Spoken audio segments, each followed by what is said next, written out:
rise, monster, life, prevail by daring to fail. Others content just to sail. Hail the future we bring. We bring chaos to blocks, riots to watch, we're rough spots. Taking the crown off the top nuts, create the pace that you all will follow. Spell right that flow, buckles up like a calico. Hey, we deal, smoke sense, Leo, vodka, and Zio. Can't ease the real deal. Huh, your flubber, never had to suffer. Life's getting hard and it's only getting rougher. Same song for me, can't stop my walk on pay. Walk with me and take this seat. A fire for you, so dare to fail. Will you walk with me and take this seat? A fire for you, so dare to fail. Will you? It's better results in catastrophe. Words and verbs come to form like disaster. You want it, you got it, never hit or spot it. Now call and watch me rise. When the fool's up a little more money than the drill, you tell. I don't know, you think I know you too well. You fell, ass double, laughing ass you double. Yes, you forgot about the power we ride. Cause all hail the machine head battery. The good, the bad, the ugly, damaging capacity. Huh, you the fuck, stuck in a rut. Life average, suck, contain your guitar. Same song for me, can't stop what I'm gonna be. Just watch me down, demonstrate the reason we dominate. Walk with me and take this seat. A fire for you, so dare to fail. Will you walk with me and take this seat? A fire for you, so dare to fail. Will you?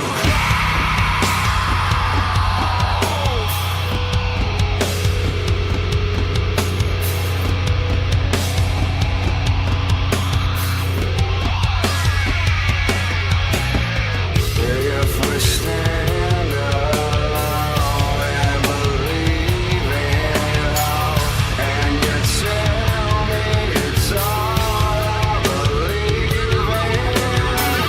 Yes, we stand alone and believe in all. If you tell me it's all I believe in. So let's make sure.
Due to the graphic nature of this program, listener discretion is advised.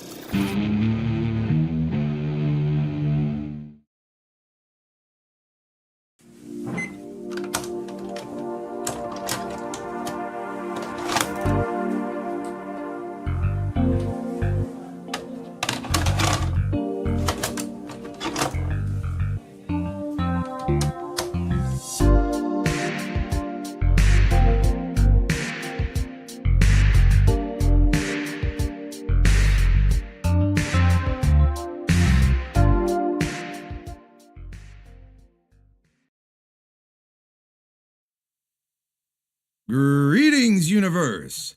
My name is Orbital Bacon, and I am certified G1 and a real freaking prime.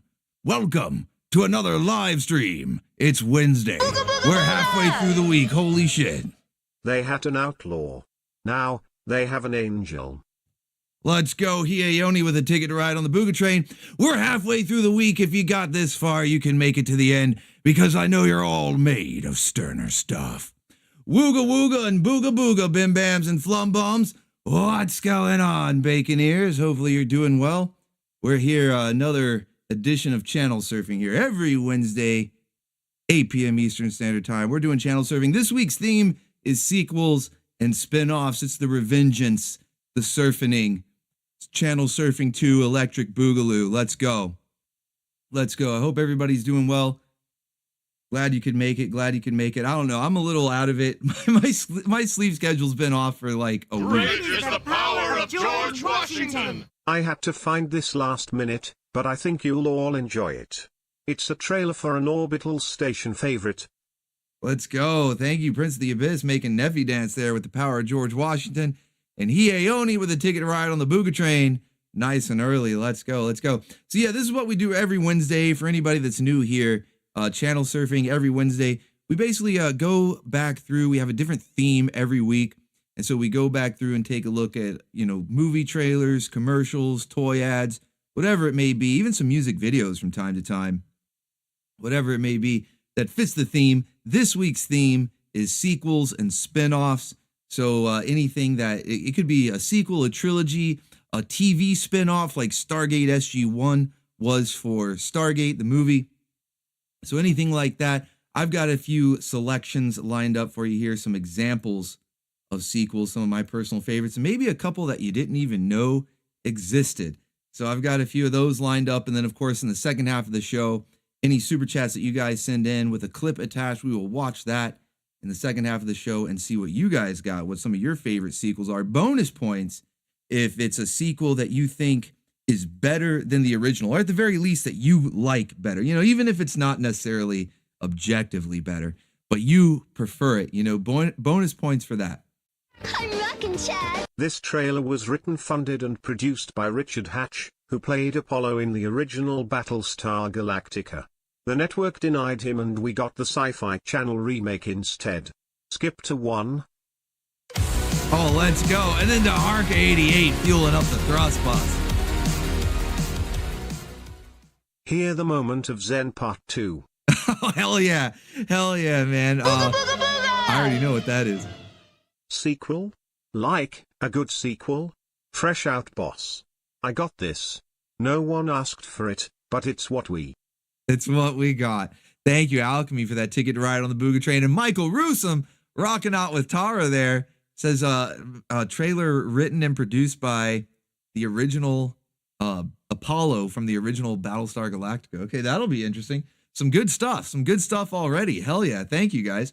So yeah, that's what for anybody who's new here, that's what the super chats are coming in for, to submit clips that you want me to react to in the second half of the show. And like I said, bonus points if it's a sequel that you personally think is better than the original, or at the very least that you like better than the original. So I got a couple of those here from my collection, and then like I said, a couple that you might not have heard of, a couple that you might not have heard of before. I don't know.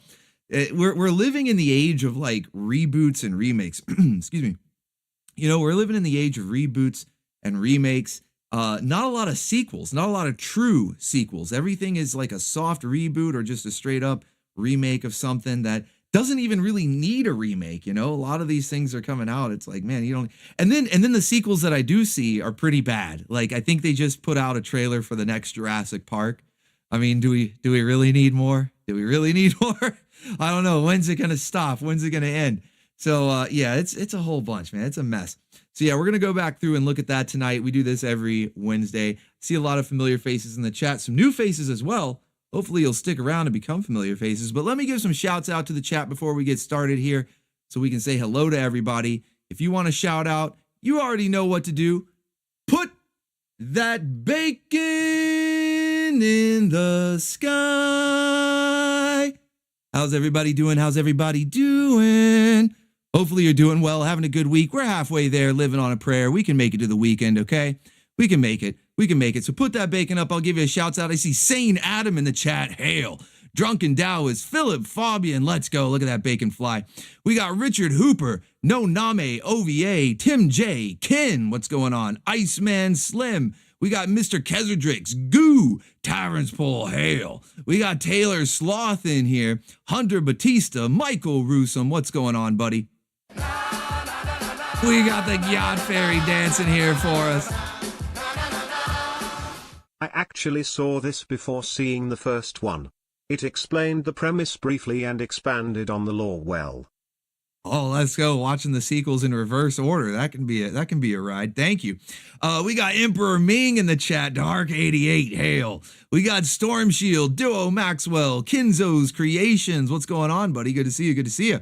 Blade 2.0, get a hat for your hat. War Wicked is in the chat. T-Bone Tony, Bloodwork, everybody run. Neo, 444, Lowbrow. I'm just going to say Lowbrow. That's too many fours.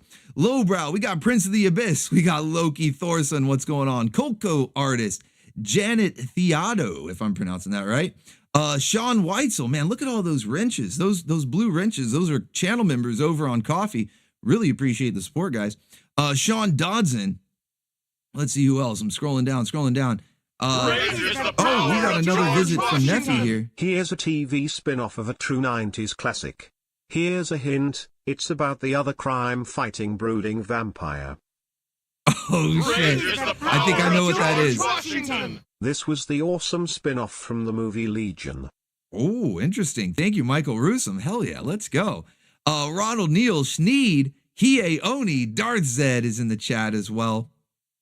Who else? We got Space Cadet. And anybody else, DJ Craze, and anybody else I may have missed, I'll keep an eye out in the chat. Try to give you a shouts out as we go along. But we're going to go ahead and get this started here. Enough hot dogging and grandstanding. I see some good clips on the list already. I don't know what all of them are, but I've got an idea of a few. We're going to have some good ones here. We're going to have some good ones, all right? So glad you all could make it. Like I said, some new faces, a lot of familiar faces as well. Where's the pop-up? It's almost about 10 years since Doc Brown and Marty McFly went back to the future of 2015. Thank you. Duo Maxwell detecting cake, but it didn't. Why didn't it show it? Yeah, I'm going to replay that one. Can I replay this? Where's the option? Normally it gives me an option to replay it. I don't know why the cake detected image didn't pop up. I don't know. I just updated OBS. And it's acting kind of funky. It's one of the reasons why I didn't want to update. I put it off for the longest time, but I needed it for this other stream that I'm working on. I needed the virtual camera, and ever since I updated it, I don't know, man. I don't know. Like some stuff works better and some stuff doesn't. And I guess all these pop-ups have to be loaded in again. I guess that's what it is. It just has to load them all for the first time. Hopefully it won't do that because we barely got to detect the cake. Yeah, I saw part of it. But we barely got to detect it and it was gone, you know? Yeah, OBS just isn't what it used to be. Maybe I should reinstall the old. I kept the installer for the old one just in case.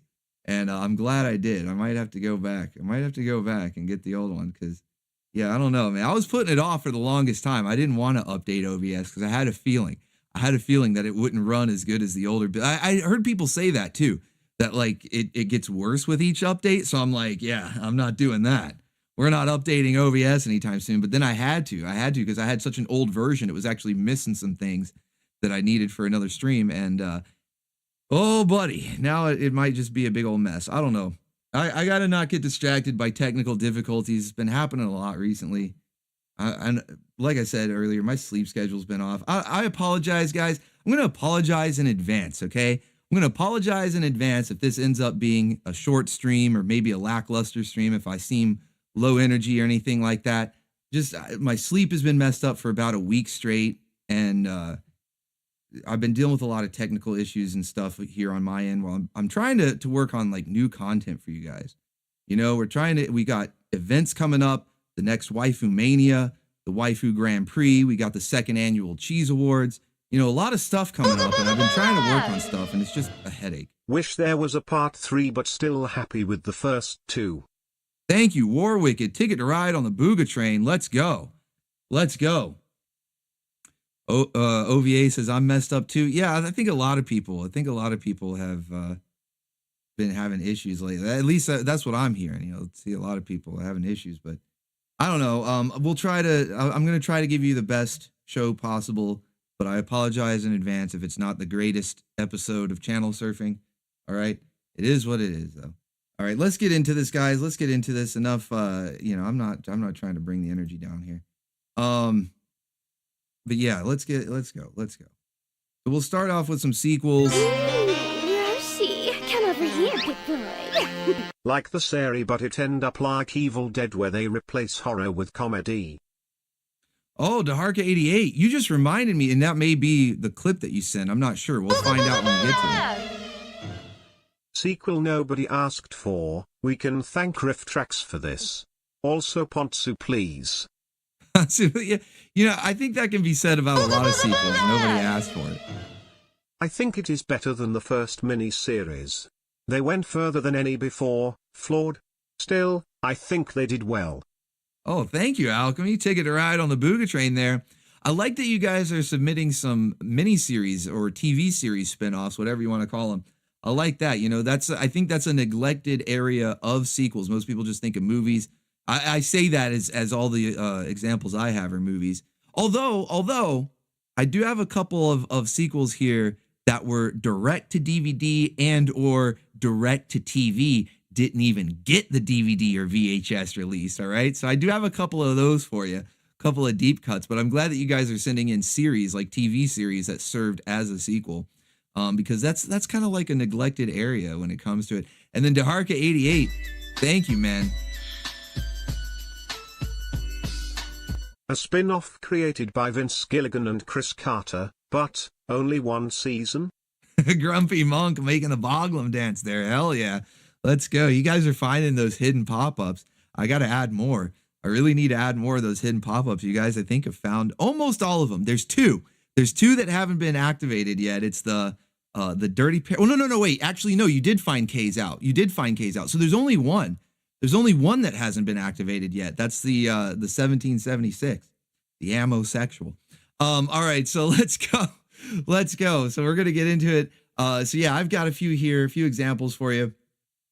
First, I'll start off with sequels that I think it's like the kind that just come to mind. When you think of sequels, these are some of the movies that probably come to mind, or at least one of them. Let's check it out.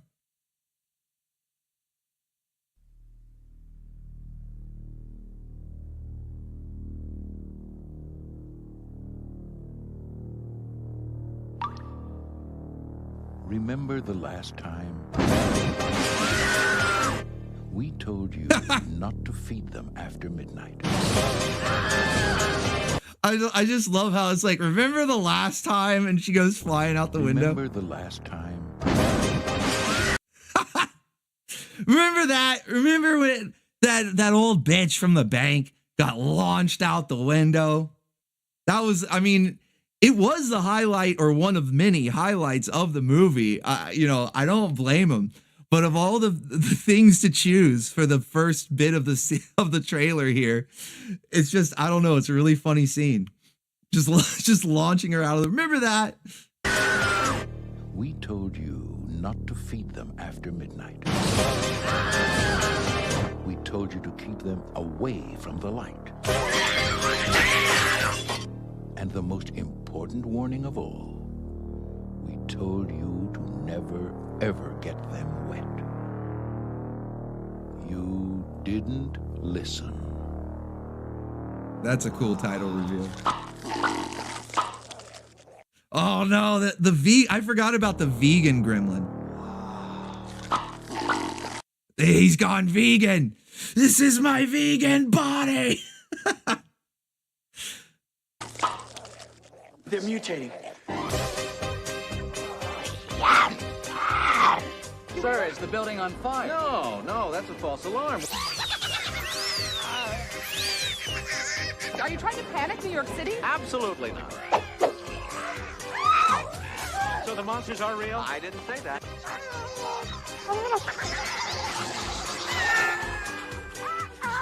Gremlins 2. The new batch. Now, was that civilized? No, clearly not. Fun, but in no sense civilized. Man, this was a really good sequel. I don't know if it's better than the first one. I think I do still prefer the first one because, it's the original, it's a classic, and it's a good Christmas movie too. But what I like about Gremlins 2 is not just that they did the movie again. Like, you know, what are you going to do? It's the plot is they eat after midnight, they get wet, and they make more gremlins and chaos ensues, right? But what I like about this one was the creativity where, and it may have just been for the merchandise, for the toys, I don't know, but where they made all of these special like mutant gremlins. We saw the spider one. I saw somebody in the chat mention the bat one. There was the vegan gremlin there. This guy could talk. He was like a talk show host. And then there was the electric gremlin, the one that got stuck inside the phone. He was bouncing around. That one was really cool. And there were a lot. And it was a lot of fun, man. I really enjoyed the creativity of the sequel just for all the different gremlins they came up with. They were like mutant. You know, they could have formed their own Avengers team, right? With all these different gremlins. Oh, and the she gremlin. Well, wasn't she in the first one or was she in the second one? I can't remember. Maybe there were female gremlins in the first one, and it was the second one where she was like the one that attacked the corporate guy. I say attacked, you know, she wrangled him, wrangled the corporate guy, right? Yeah. So lots of fun in this one. It was really creative, good stuff. And then, of course, another trailer here for a sequel. And this one, I think, falls under the category of somebody sent in a super chat and said, the sequel nobody asked for.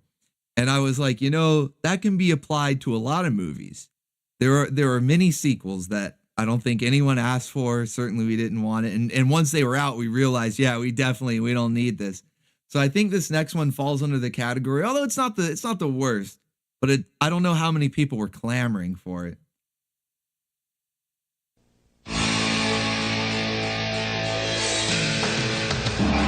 Colt, Rocky, and Tum Tum. We're the three ninjas! Get out then! Kick butt! The three ninjas are back. the sequel you didn't know you wanted. Back on the trail. 50 years ago, I was just about Yuri. Of an ancient treasure. There was a legend about the dagger could open the door to a cave of gold. And these guys... I want the dagger in my hands tomorrow. ...are right behind them. He's gone. That means that the cabin's empty. Rock and roll! Why is Asian Dumb and Dumber the villains? Why do they have Asian Dumb and Dumber as the bad guys in this? I don't remember this at all. I barely remember the first movie. Like, I do remember seeing Three Ninjas as a kid. Ninjas were all the rage. You know, we had the Turtles, we had the Power Rangers. You know, everyone was taking karate classes. It was all the rage. But I don't remember if I saw the sequels or not. And I definitely don't remember Asian Dumb and Dumber here. Let's murderize them. Let's murder them. That's what we need, the three kids. You know, it was bad enough that they took away Michelangelo's nunchucks after the third season of Ninja Turtles because it was too violent. Kids were hurting themselves when they were trying to become the next top nunchucker, right? It's bad enough that Power Rangers got a whole bunch of flack, man. I don't know how they were able to keep it. Well, I guess because they were using stock footage. What are you gonna do? They can't change it. But yeah, I was surprised they got to keep their weapons. They probably used a lot less footage of them using their weapons than they could have, because they got a bunch of flack. So here's what we want. We want the three ninjas. We want the kids saying, let's murder them. It's empty. Rock and roll! Let's murderize them. You've heard of ingenuity, right? Well, this is ningenuity. Come see us again! You have failed me. Take care of them. You guys were Myrtleize them. to the dagger. Wait, we gotta help Grandpa. Now, they're going to the land where the code of the ninjas began. A girl. You teach us That's a woman? ninja, and we'll teach you baseball. And the excitement. What kind of trade-off is that? You teach us how to be a ninja. Look at this guy's face, too. A girl? Why does he have why does he have like a little peach fuzz mustache there? What's going on here? A girl? Look, girl, you teach us ninja, we'll teach you baseball. The fair trade, right? Not sure if anyone has seen this series, but I still love it. Warwicked with a ticket to ride on the BOOGA train. Let's go. Let's go. Oh, you know what? I feel bad. I neglected to mention the stream boss. We had a bit of a battle at the start. Usually how it goes, those first few tickets to ride or visits from the Gyat Fairy, right? It's kind of a battle over stream boss, but I think it's now settled on Daharka 88. So all hail Daharka 88. Let's get those pizza rolls raining and a waifu swanging for our first official stream boss of the night. Let's go. 15 hit points on that health bar. Who can take him down? Who's going to take him down? Is it going to be a girl? You teach us ninja, and we'll teach you. Wait, I was joking. I was joking. He really says you teach us ninja? I was joking about that. I thought the actual line was like ninjutsu or something, you know, that made more sense. He actually says you teach us ninja? You teach us ninja. Now say please. All hail the Baroness. Old school. Best of the series in my opinion. Painting and rambling. All hail the Baroness, man. She's putting her back into it. Rocking that yacht there. Really putting her back into it. All hail the Baroness. Yeah, so you teach us ninja. What a line. A girl. You teach us ninja, and we'll teach you baseball. And the excitement. Where is the pattern? Whoa, what are they doing to Mr. Miyagi? No. Oh, man. So apparently, you know, speaking of sequels, Joker 2, Folly You Do, ripped off Three Ninjas Kick Back. Miyagi, no. I can't believe they did a prison grape scene. Oh, man. Joker 2 ripping this off. They better hurry up and teach him ninja. That girl better hurry up. Yeah, he dropped the egg roll. That girl better hurry up and teach him ninja. They got to save Mr. Miyagi. Never ends. Scramble! We should run. We should hide. Let's murderize him.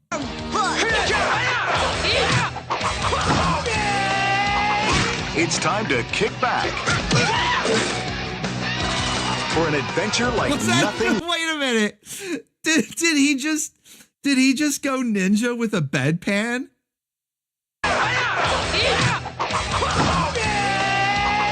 It's time to kick back for an adventure like nothing. Shades of Stone Cold Steve Austin kicking ass with the bedpan. Let's go. Attitude Era. You've ever seen under the rising sun.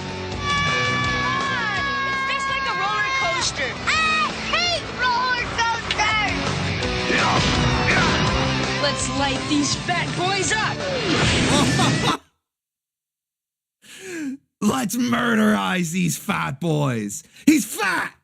Listen here, fat. We're gonna murderize you. Let's light these fat boys up. These Three fat ninjas kick back. I may not love all the sequels, but this one is still awesome. Fight me. Let's go, Warwicked with a ticket to ride on the BOOGA train. Thank you, sir. Thank you, sir. Yeah, you know, I think it's a rule of thumb. Most of the sequels aren't going to live up to the original, but we still enjoy them. We still enjoy them. That's why we're going through sequels tonight. That's why it's the theme. You know, that's why it's also a bonus if it is something that you think is better than the original, because, you know, that's kind of a rarity.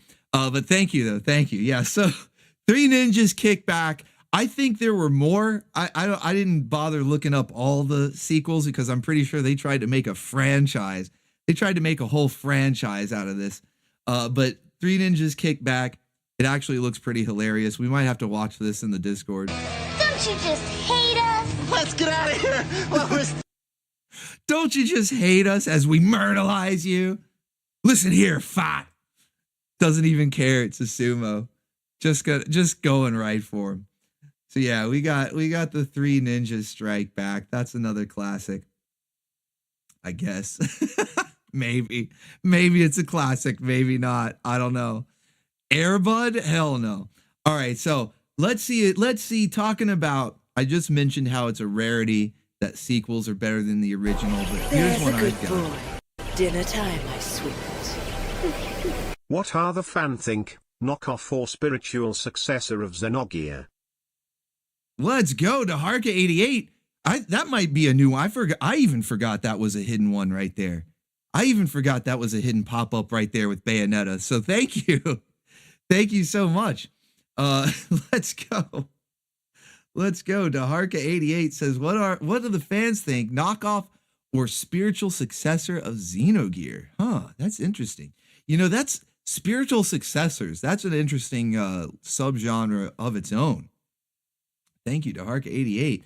And another hidden pop-up that even I forgot about. Bayonetta right there. Let's go. All right, man. Adding to that health bar. Adding that, he's up to 32.5 hit points there. Adding to that health bar. Let's go. Thank you. All right, so as I was just saying about sequels, it being sort of a rarity that the sequel is better than the original. It's usually it's like a rule of thumb, right? They're the exception to the rule. But this one is, for me in particular, the one that I think is better, both objectively and as a personal opinion. You know, like personally, I enjoy this second one better, and I also think that it's an objectively better movie. You may disagree. You may disagree with me, but I'm going to play this trailer here for an example of what I think is a superior sequel, and it may be. You guys might even agree. I'm gonna guess. I'm gonna go on a limb here. Here's a sequel that is much better than the original. Let's go, Joshua Cochran. It looks like Yuri's cake has been detected here. It's working. The pop-up worked this time, so we got the full cake detected. She's not passing that stealth mission anytime soon. Stealth is like a 5. Her stealth stat might even be a 0. She's so dummy thick, okay? Stealth stats at a 0. She's not getting past this mission anytime soon. Right? Cake detected. Thank you. And another example of a superior sequel. But let's see. Yeah, hopefully it's not the one I'm about to play, because as I was saying, I'm going to guess here. I'm just going to go out on a limb, and I'm going to say that the majority of you will probably agree with me on this, that at the very least, it's the sequel you prefer, if not outright the objective superior film. Let's check it out. And so you've seen Kickback, but you've never heard of Knuckle Up? All I can say is, how? Uh-oh. Tavern's full with a ticket ride on the BOOGA train. We might be getting more of the Three Ninjas here. Let's go. Thank you. But not only is this a trailer for a superior sequel, it's a trailer that you might not have seen. I feel like this one, you had to have seen it in the theater. I don't think this is really like a commonly known one. So, and it's pretty badass. Check it out, guys.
Be back. Hell yeah. That's an awesome trailer. It's cool because it doesn't actually show any bit of the movie, but it still gets you hyped. You know, so there's like 0 spoilers. You don't see even any scenes from the actual movie, but it gets you hyped as fuck. Like, I bet people were going crazy in the theater. You know, I would have been too young of a bacon bit to remember clearly. I don't remember seeing this particular trailer in the theater, but if I did, I probably wouldn't have known what was going on, because I would have been too young to know the first movie, right? Because it was rated R. It's too violent for a young bacon bit. But this I mean, even to this day, watching this right now, it gets me hyped as fuck, makes me want to go watch T2 Judgment Day, right? So awesome trailer. And not only that, but I don't know if you guys remember, because I've played it a couple of times on Saturday morning lineups. They made a toy out of this. And I always thought the toy was just a random gimmick, like, hey, put the endoskeleton on there, you pour the goo over and it makes it. But it's straight up from this trailer. There was a toy where you would get this skeleton and you would put it in this thing. See the mold right there with the hand? They made a toy out of this.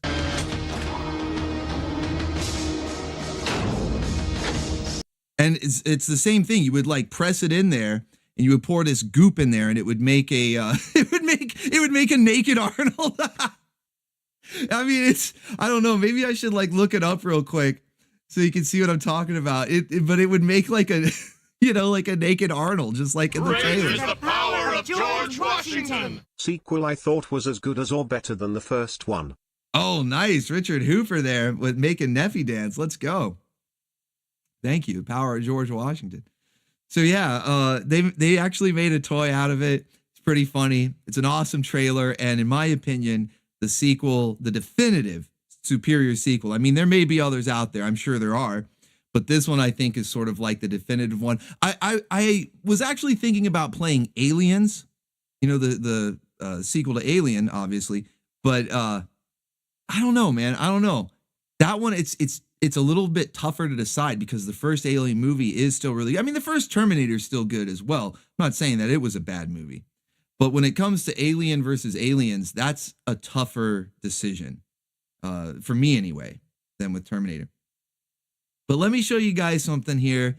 I got a couple of them here that you might not have heard of, and for good reason. These next trailers are the sequels that went straight to DVD/VHS, or in this case, the one that I'm about to show you was straight to TV.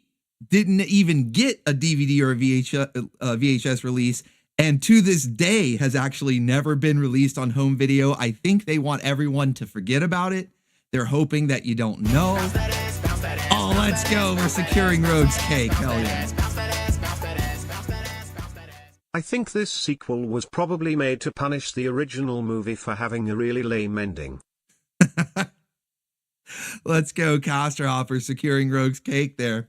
I'm curious what that one is. I don't know what that is, like right off the top of my head based on that description, but I'm curious to see now. So this next one was straight to TV, and to this day has never received a home video release.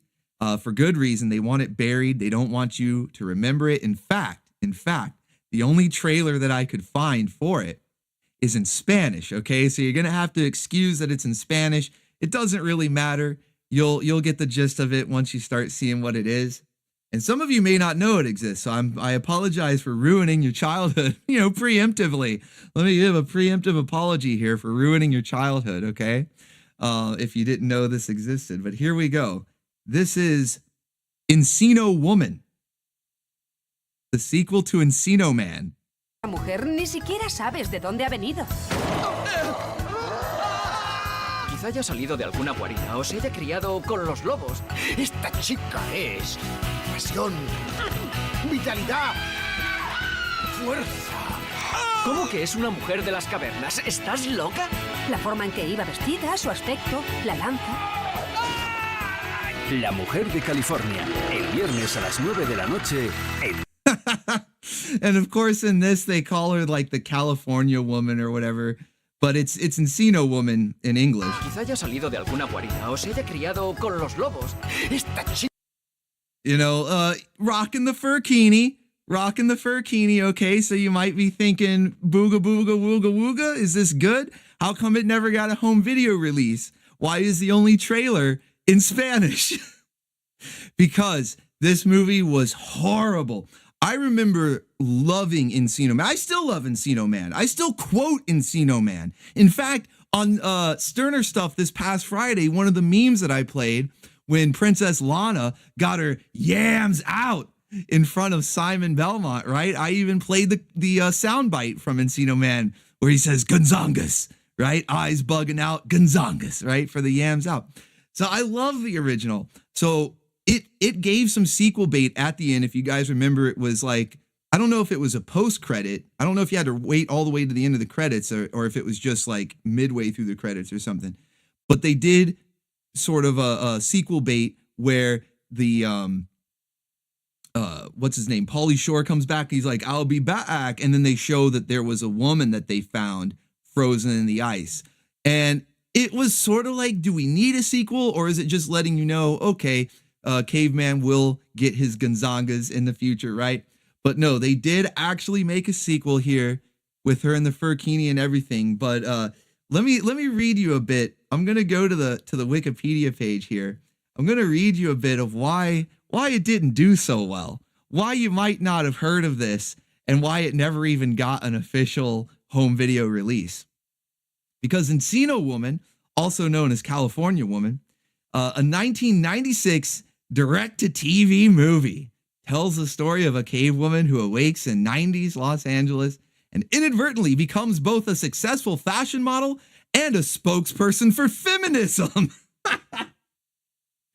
Oh, the 90s. You know, I know that we like to look back fondly on the 90s and we think that it's, super based, or at least more based than anything that we have today, but not as much as you might think. The 80s were certainly a lot more based, but the 90s, not so much. While there are some good cartoons, especially the Saturday morning, was thriving in the 90s. So of course we got a lot of good Saturday morning cartoons, but it was really when the rise of feminism was happening. I can even remember some of the clips that we've watched in recent Saturday morning lineups where they talk about girl power, this and that. There was one, not that I've been able to play it on my channel, but from Batman the Animated Series, where Harley Quinn and Poison Ivy had this whole episode. I'm fucking pissed.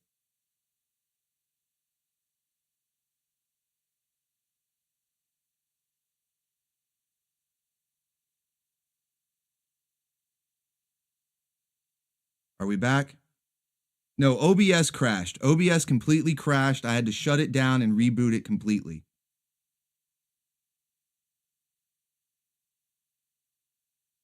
I don't even know if I'm back or not. One's up if you can hear me. We just lost over half the fucking viewers. I'm about to fucking shut this down. I'm really trying not to lose my patience here.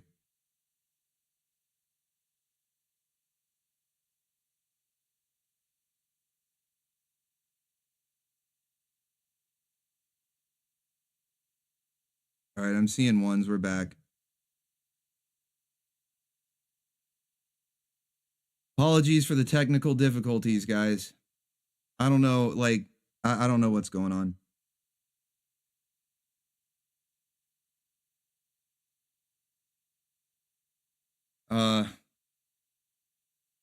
Yeah, you might need a refresh.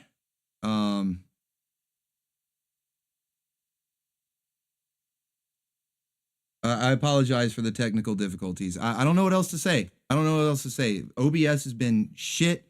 I'm starting to regret updating it. I mean, even the old one would crash from time to time, so maybe it's just coincidence, but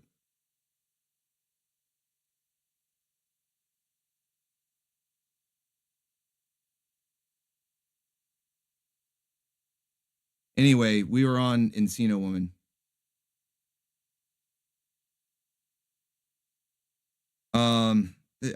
I don't know. Should I even do I? Fuck. I'm sorry, guys. That really bothered me. I've been having a kind of a rough time, man, and that just like. All right. Anyway, yeah. Where did he even leave off? I don't even know where it left off. Yeah, I guess it doesn't want me talking about Encino Woman. Yeah, forget that movie. Fuck that. Yeah. So, long story short, it was a sequel that was ruined by feminism. There you go. Fucking hell.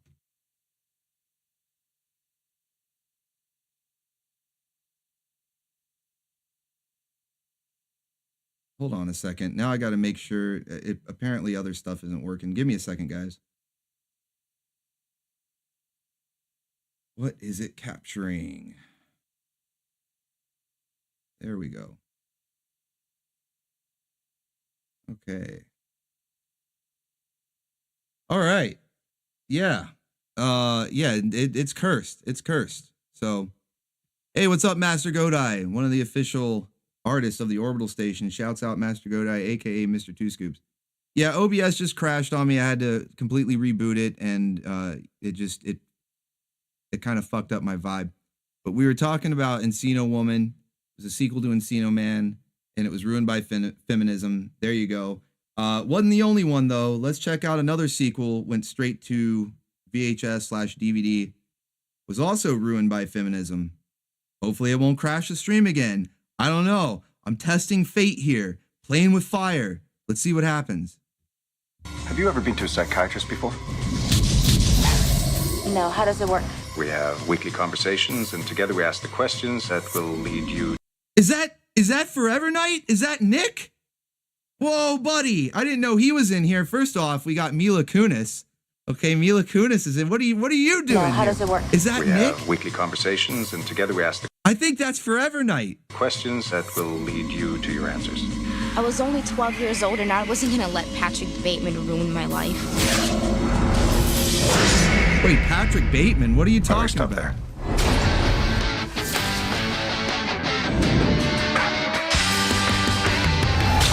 American Psycho continues.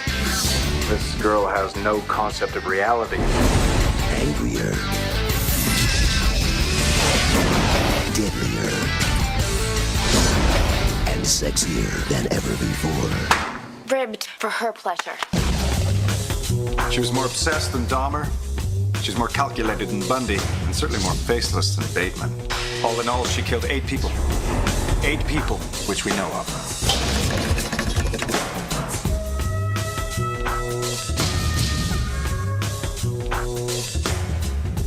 Yeah, so did you know that there was a sequel to American Psycho? American Psycho 2, straight to DVD. Starring Mila Kunis, right? Yeah, Mech says I can fix her, right? So, yeah, not too bad, right? I can fix her, right? Yeah, this was another movie basically ruined by feminism because, as you heard her say in that opening monologue, I'm not going to let Patrick Bateman ruin my life, and she's going girl boss to the extreme. The thing about this movie, which has actually been something a lot more common than you might think when it comes to sequels, is this actually didn't have anything to do with American Psycho originally, and they just decided to tie it in hopes that it would sucker people into seeing it. So again, I'll pull up an article here, read a little bit. American Psycho 2, also known as American Psycho 2 All American Girl, is a 2002 American slasher film directed by Morgan J. Freeman. Is that the Morgan Freeman? I don't think so. Starring Mila Kunis and William Shatner. Okay, what the fuck? Mila Kunis and William Shatner is a standalone sequel to American Psycho. The screenplay for the film was entitled The Girl Who Wouldn't Die and originally had no association with American Psycho. So after production began, the script was altered to connect the film to the original because they thought, no one's going to see this crap. No one's going to care. We better do something to tie it into a pre-existing successful movie so that we can sucker people into seeing it. But it was terrible. I think she kills Patrick Bateman in the opening scene. That's what you hear that monologue there. She's, I'm not going to let him ruin my life. And yeah, it's really bad. And Bret Easton Ellis, the author of the original novel, denounced this movie. And Mila Kunis herself later expressed regret having ever worked on it. So yeah, it was just a giant bomb. A sequel that should have never existed. Certainly something no one asked for and we didn't need, and the people involved now regret it. So yeah, she ruined my life too. Yeah, exactly there. So there you go. Encino Woman, American Psycho 2. Now, one last one before we get into the second half of the show and I start going through the stuff that you guys have sent in. You still have time to send in stuff, okay? But before we get to that, I will give one last example here, and this is a more modern movie. I said at the start of the stream that most modern things are either reboots, remakes, or soft reboots, whatever. I don't even know what that's supposed to mean. But This one is a hard reboot, okay? This is a hard reboot. We don't want any of that soft shit. But this one is more modern and it's a rarity, okay? A rare example of a modern sequel. I guess, I don't know, kind of a sequel. All of these movies, when you see what I'm talking about here, this particular franchise, the sequels don't really follow each other anyway. So I don't know if it's they're all reboots, they're all hard reboots. I don't know. But this is another one that I like. I don't know if I'd say it's better than the originals, but it's up there. I certainly like it better than some of the other sequels. Maybe it's not better than the original, but I like it better than at least one of the sequels. And a rare example of something modern being good, relatively modern. It's getting there. It's getting up. I think it's almost like what, 10 years old, 8 years old, 10 years old. I don't know. It's getting up there. It's getting up there. But let's check it out.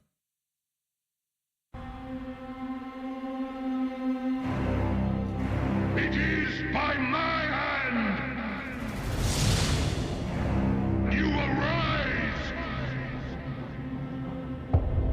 from the ashes of this world.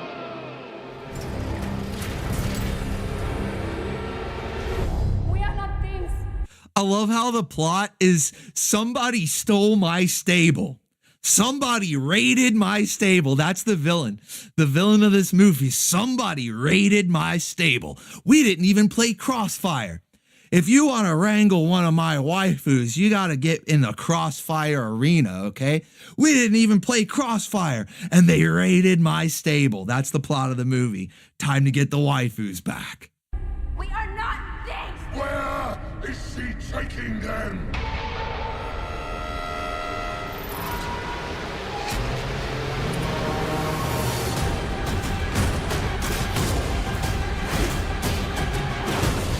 I want them back! They're my property! It's literally, I'm not even joking. He's, I want them back. They belong in my stable, my property. It's my waifu stable. Get them back. That's the whole plot of the movie. It's awesome. Oh, what a day! What a lovely day! Want to get through this? Go!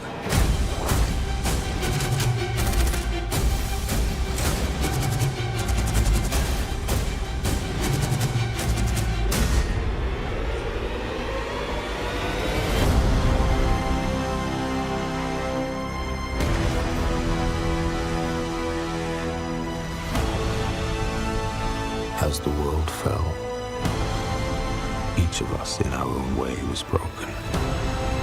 It was hard to know who was more crazy. Me or everyone else.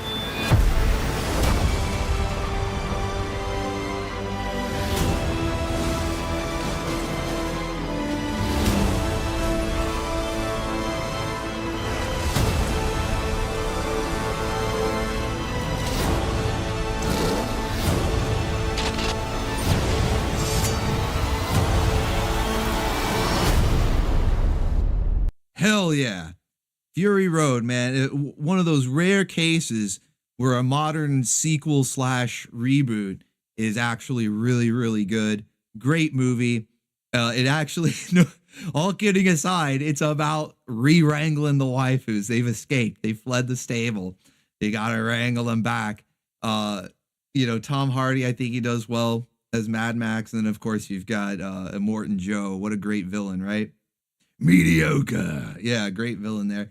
And then, of course, the waifus, they're all hot. So it's a lot of fun. It's a lot of fun. Very little CGI, a lot of practical effects, a lot of explosions, classic, too much gasoline, right? They pour way too much gas in those explosions. They would never be that big in real life. But that's why we love it. That's why we love it, over the top, right? Very little CGI. So great movie. Great movie. Probably going to have to watch that one in the Discord server at some point as well.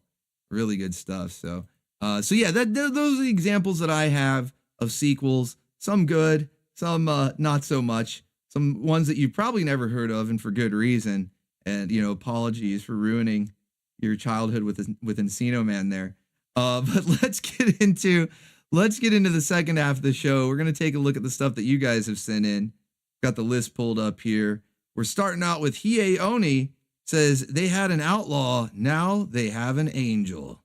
Sounds like the tagline, but I don't recognize it. So let's see what you got. From the Outlaw Star Universe. In a universe where might makes right and only the powerful survive. Marauding pirates and cold-blooded mercenaries prey upon helpless ships in search of wealth and power. Enter the Lynx Group, a private security... Enter boobs! Search of wealth and power. Enter the Lynx Group. Boobs! Yeah, let's go. A private security force hired to defend ships from these predators of space. Its president is 16-year-old Lee Mayfawn, a talented teenager who is also the pilot of the Lynx Group's state-of-the-art flagship. Now, is this actually an Outlaw Star spinoff? It said something about Outlaw Star at the beginning. Is this actually an Outlaw Star spinoff? Or is this like Ninja Resurrection, where they tried to market it as a, what do you call it? Sequel to Ninja Scroll, but it had nothing to do with it. Right?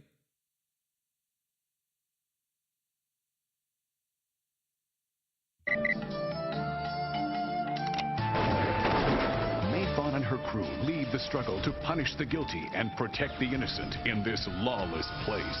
But who is this astral hero? Bubbly teenager? Martial arts expert? Or something else? What secrets lay within her clouded past?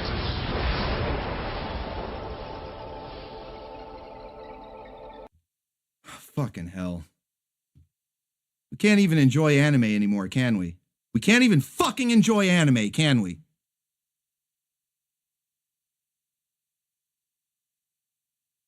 All right, next up, Prince of the Abyss says, I had to find this last minute, but I think you'll all enjoy it. It's a trailer for the Orbital Station. Favorite. Okay, let's see what you got.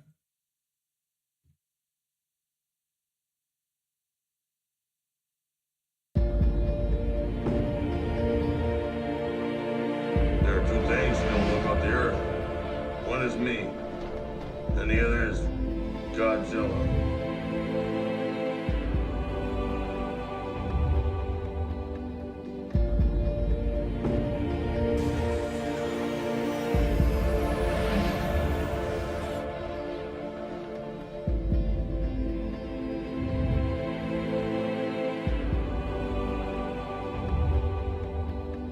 Now the universe can finally be united. We'll no longer be talking about United Nations, but the Space Nations!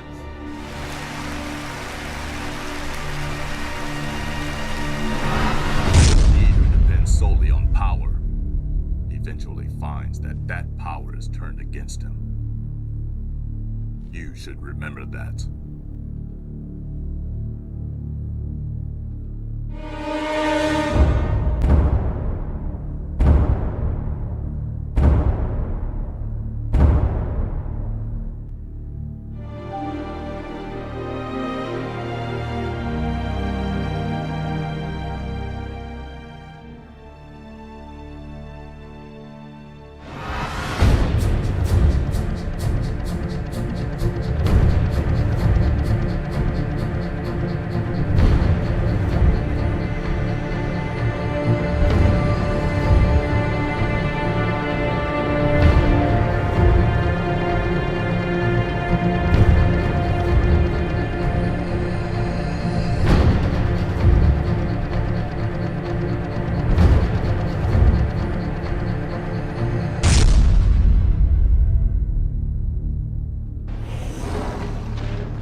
Man, I can't believe that movie is over 20 years old now. That's wild. That's wild. Final Wars is 20 years old. Holy shit. Yeah, this is the same director as Versus, which we actually looked at on the Kung Fu edition of Channel Surfing. I think that's the one where I played that trailer.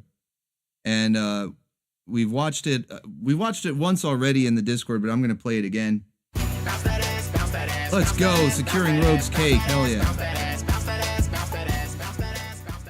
They probably made this movie because Jack Pallas's Ripley's Believe It or Not money ran out. Thank you. Thank you so much. So yeah, this was by the same director of Versus. It's weird, you know, Godzilla, James Bond. There's a few like that.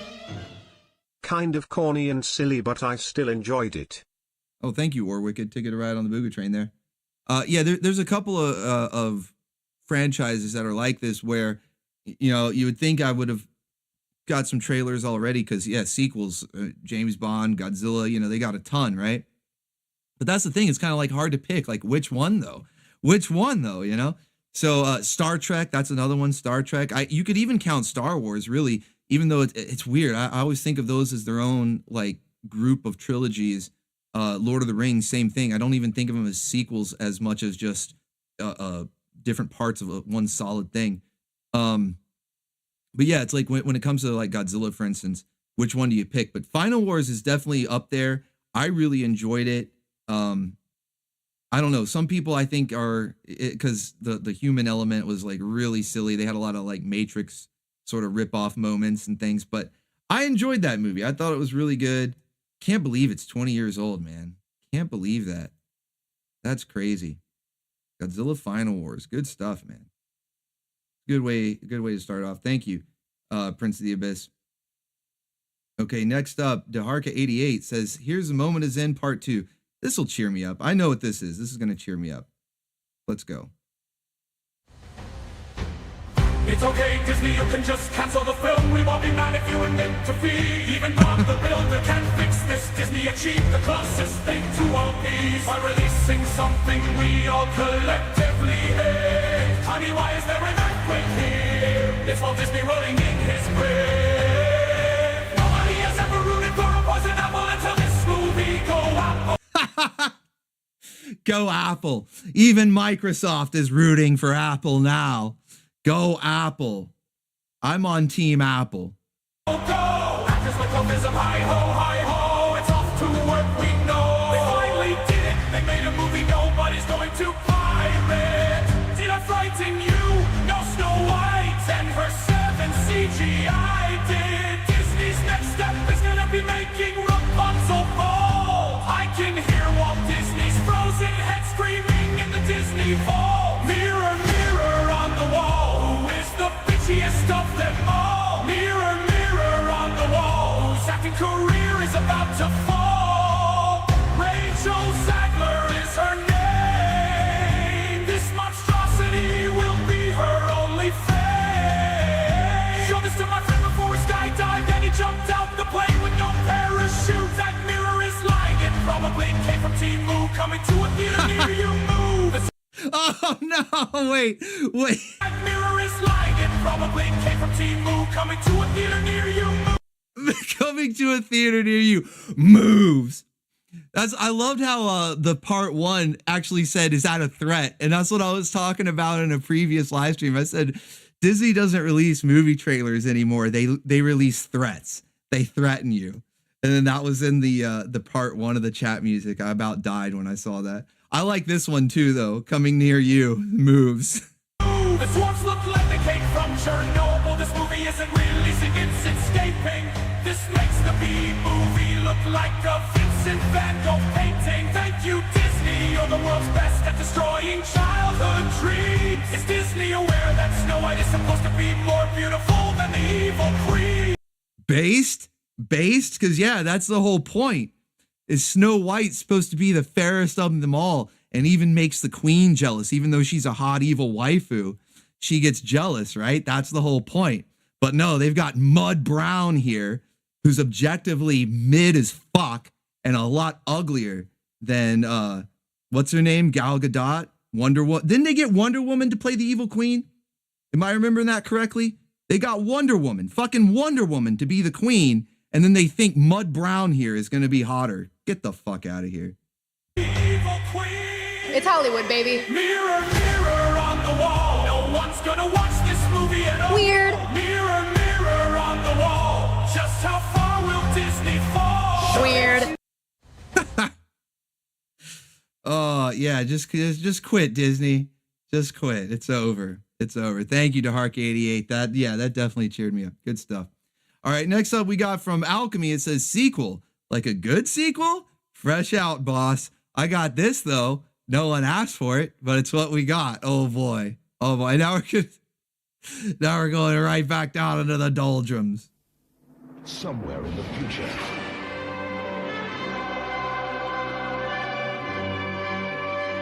a man from the past, Find McCloud and kill him. is all that stands between life and death. There simply isn't enough energy on the planet to take down the shield without killing us all. The world is dying, McCloud. The shield has to come down. Greetings, Highlander. You cold? Oh shit. They drug Sean Connery into this. I forgot about that.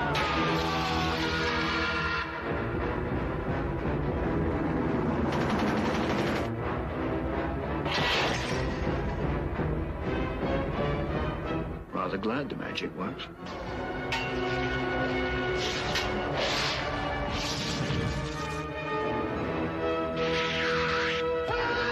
You got a light?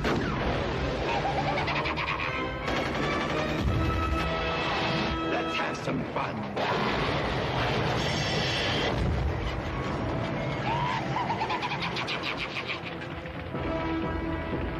Remember, you called me.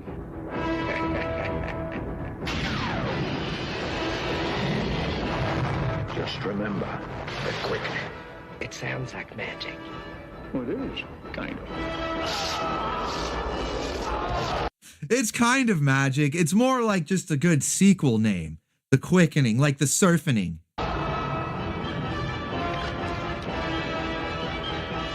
Christopher Lambert, Sean Connery, Highlander II, The Quickening. This one's like so bad it's good though. Whoa, Virginia Madsen? I didn't know that was her. Virginia Madsen was Princess Irulan in David Lynch's Dune, the superior Dune. That's right. I don't give a shit about the 2022 part 1 and 2 with mid as fuck Zendaya. Virginia Madsen was in the superior Dune. She was Princess Irulan. I didn't know that was her in this one. That's pretty cool. Just like I didn't realize that Chani in the 1984 Dune was, I'm blanking on her name, Blade Runner, the girl in Blade Runner. What was her name? She was the replicant. Man, I am blanking on her name. I need to watch Blade Runner again. But yeah, it's really cool seeing these actresses in these old ones. Yeah, Lynch is the best. Exactly. R.I.P. Lynch. Yeah, Highlander 2. Yeah, probably. What was the comment you said? Not a good sequel, but you got this one. Nobody asked for it, but it's what we got. Yeah, you know, it might be so bad it's good though. I think it's a fun ride. You know, it's definitely the weirdest episode of Captain Power and the Soldiers of the Future that we've ever seen. That's for sure. Thank you, Alchemy, for that one. Okay, next up is from Michael Rusum. Let's see. It's a long message, so I've got to go. Where does it expand it? Hold on, just a second. I got to find the full one here. Will this show it to me? Damn. Why did they change it? That page used to show me the full message. Am I not going to be able to see the whole message now? That's lovely. I love all these technical issues, man. This is just awesome.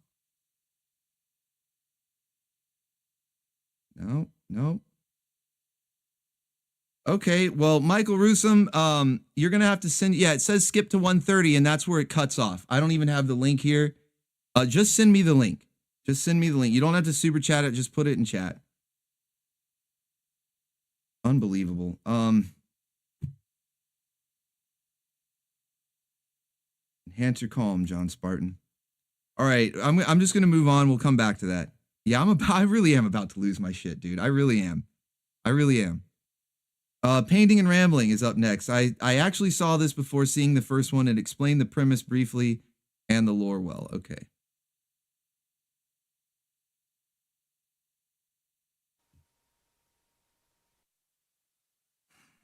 They lay dormant for years, waiting for the chance to appear once again. Just before I lose it, there we go. Now, they're back, and they'll find you no matter where you try to hide. And only a team of dedicated professionals can stop them. We need someone, an expert, to eliminate these creatures. To go graboid hunting. This time, they're prepared. Preparing to fire.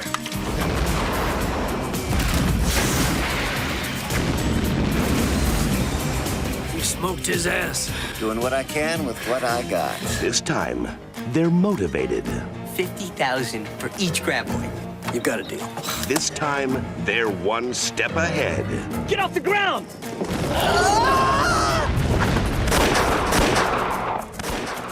There's only one problem. This time, the worms have turned. Something's wrong with our worm, Earl. It's a whole new ball game. A whole new goddamn ball game. The worms changed somehow. Now we've got these things. This way! I am completely out of ammo. They wrecked our car. The radio tower. How can they be so smart? We're like sitting ducks here. Come get me, you suckers!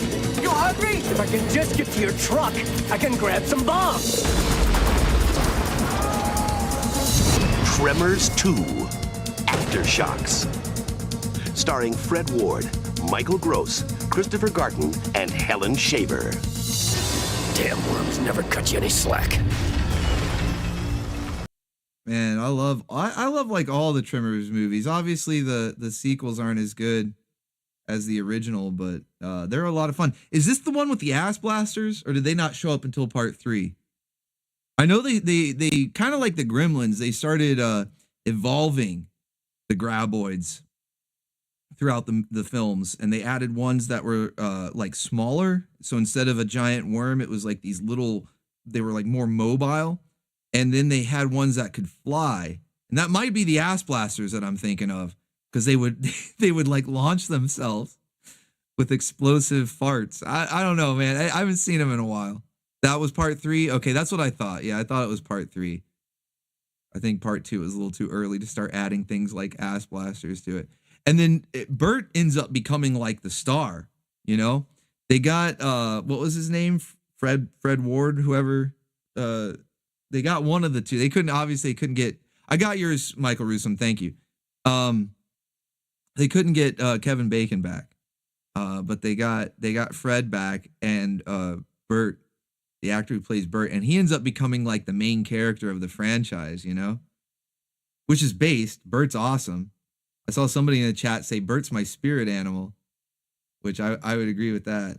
Bert's awesome. All right, let's check out the one that Michael Russom sent in that my list keeps cutting off. Apologies for that. Skipping to 130, I think you said. At least 133. Well, close enough. I'm at 131. Let's check it out.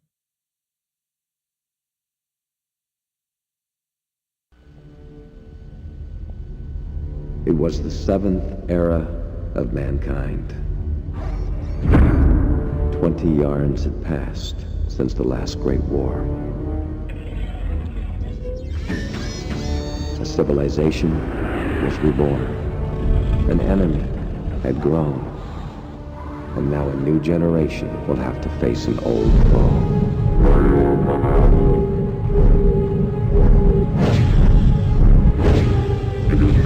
Imperious leader. I must prepare them for the second coming.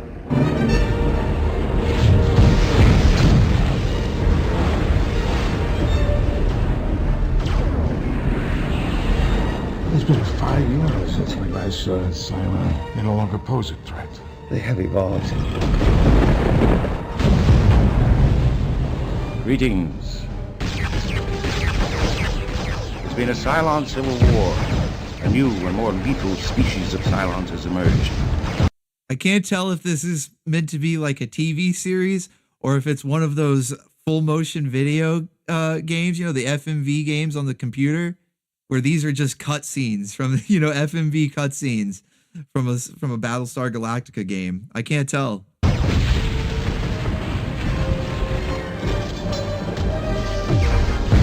Let me say that you're all in great peril. You only... Like even the sound, look at the CGI in the background and in the audio. It sounds like one of those FMV cutscenes from a PC game. I can lead you to safety. My brother's leading his dad on dangerous path. Your son's gonna make a fine pilot. Yes, he is. These cadets. Warwicked says it looks real and fake at the same time. That's a good way of putting it, yeah. I have no idea what they're in for. He doesn't look bad. I'm not trying to shit on it. It looks entertaining, but it's just like the aesthetic gives me 1 part Beast Wars, 2 part Wing Commander on the PC, on the IBM Wing Commander on the IBM personal home computer, on my Apple Macintosh.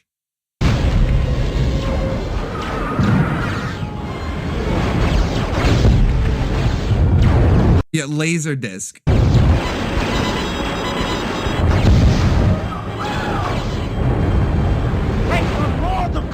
Your father has gone beyond. How dare you? You care for no one but yourself in your quest for power. Now mark my words. I will not stand by and watch the human race bow down and be defeated once again. We have the right. What was it? There was a Star Wars one too. It was like Rebel Assault or something like that. Rogue Squadron maybe. Something like that. And it was basically like Wing Commander Star Wars. Same thing, you know, they had the FMV cutscenes too. It reminds me of that. Did Dark Forces do this? Did Dark Forces have the FMV? Maybe not. Your friend Starbuck, he was alive when last I saw him. Or I'm sure he's dead by now. Yeah, Laserdisc is the giant CD. If you leave, Cindy. I will replace you. Prepare the fleet for battle. Yeah, Rebel Assault. That's what, yeah, Rebel Assault, yeah. Look at, did you see the lens flare? I happened to pause it. I shouldn't have unpaused it there. Prepare the fleet for battle. Oh man, it was like a lens flare for the laser. They were in the midst of a life and death struggle for survival. We need heroes. The time has come to stop running, to take back our sacred homeland.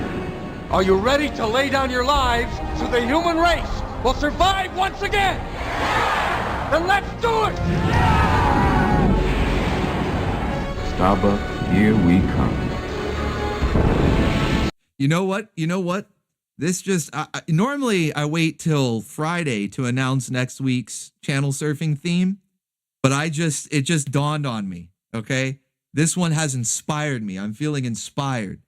So next week's channel surfing is going to be FMV Theater, all right?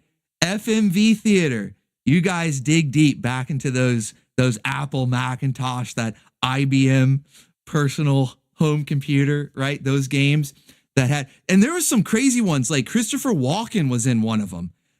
I can't remember the name of the game, but I know that Christopher Walken was he starred in a bunch of FMV cutscenes. It was some detective game, right?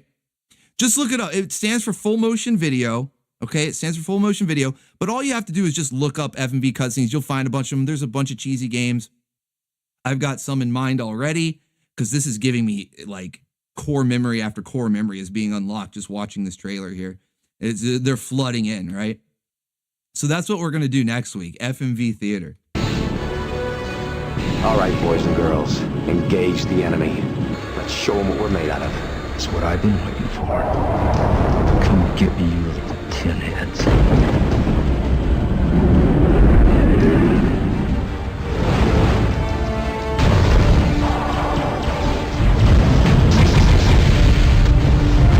Yeah, Sega CD Night Trap.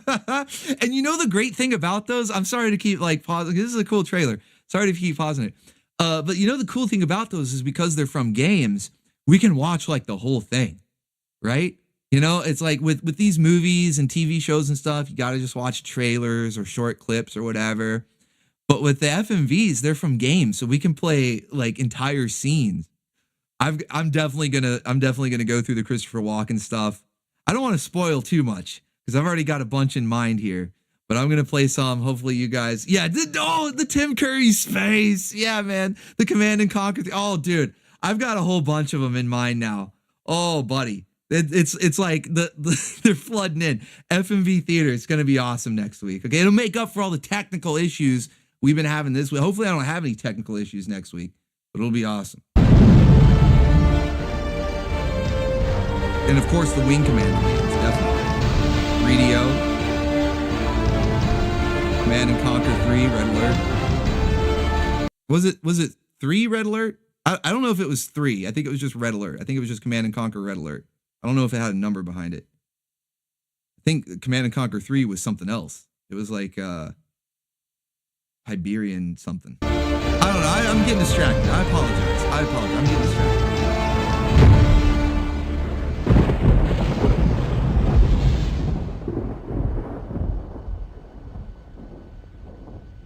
The Second Coming. Let's go. Yeah, we're going to be zooking out, man. We're going to be zooking out next week. It's going to be fun.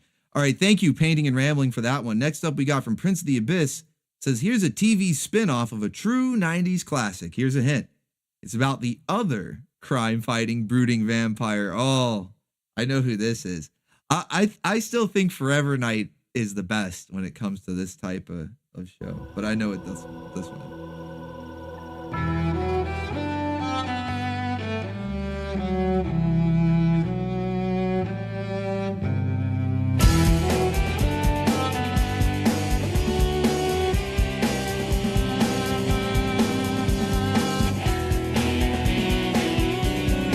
David Boreanaz. This is the show that made David Boreanaz a household name.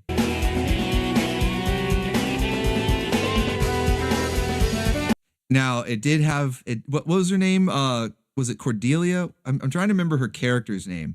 But Charisma Carpenter was a total babe. I know her character was a bitch. Like, that was the whole point, was that her character was like, you know, the stuck-up snobby girl, right? But she was a total babe, all right? Total babe.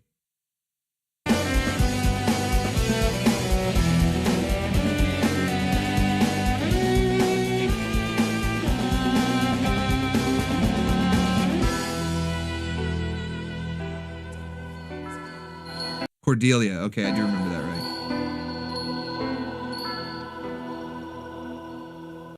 Yeah, you know, this show is just Buffy without Buffy. I don't know. Maybe they thought because of the popularity, because Buffy was really popular show at the time, and so maybe they thought that making a spinoff, because did Spike get his own show, or was Spike like just a main character in this show? Because I know they tried a couple of things. They tried a couple of things with the Buffy franchise, you know, trying to make it this extended universe kind of thing. But it was really just Buffy, though. It was really just Buffy. Like, that's what made the show, was Sarah Michelle Gellar as Buffy. You know, Willow was nice, and of course Cordelia, total babe. But trying to make Buffy the Vampire Slayer without Buffy, you're doomed to failure. And that's all Angel really was. It was just Buffy without Buffy. Yeah, just Angel. But where was Spike, though? Because I know he was from the original show from Buffy, but did he not get a spinoff as well? I could have sworn he did. Or Faith. Faith got her own show. Really? Faith got her own show. Yeah, they were really trying. They were really trying. No, I didn't watch any of them. I didn't watch any of them aside from Buffy. You know, I watched Buffy the Vampire Slayer. I enjoyed it at the time, I'll admit, right? I was watching it for the waifus. Wooga wooga, booga booga. Okay? But I never watched Angel, or I didn't even know Faith got her own show. Like, she was kind of an annoying character. Were teenage girls? I don't know. I don't know if teenage girls were the target demographic, because I know plenty of guys that were into the show. Yeah, it's a long story. I don't know, man. But yeah, Forever Night is superior to Angel for sure. Thank you, Prince of the Abyss, for that one. Okay, next up from Duo Maxwell says, it's almost about 10 years since Doc Brown and Marty McFly went back to the future of 2015. And we've got a link here that's so long it gets cut off, but I think it's because there's a playlist or something involved. So I'm just going to copy this and see if it works. I'm not going to deal with any more technical issues tonight.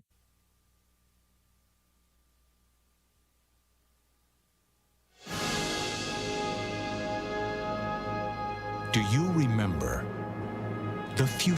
Yeah, Caster Hopper. Rutger Hauer was in the movie. The Buffy the Vampire Slayer character originally was a movie before the show was Sarah Michelle Gellar. And it wasn't Sarah Michelle that played Buffy in the movie. It was a different actress. Same premise, you know, high school, college, whatever age she was, becomes a vampire slayer, right? Valley Girl, you know, Chrissy Swanson. Thank you, St. Adam. That's who it was. Valley Girl becomes vampire slayer, right? And the movie's decent. And I remember watching it after watching the series. Like at the time, I had seen the series first and then went back and watched the movie. And so at the time, I'm like, oh, I like the series better. You know, I had a big crush on Sarah Michelle Gellar. I'm like, yeah, I like the series better. But I think in retrospect, the movie, you know, it holds up really well. And I'm sure it's just as good, if maybe even better now. I got to watch it again. I was young bacon bit back then, you know, watching both the show and the movie. Maybe, I don't know, maybe not that young. I think I was like in high school or something. But yeah, I had different taste. And so I like the show better, but I need to watch the movie again. Anyway, I keep getting distracted. I apologize. Let me let the trailer play. Future.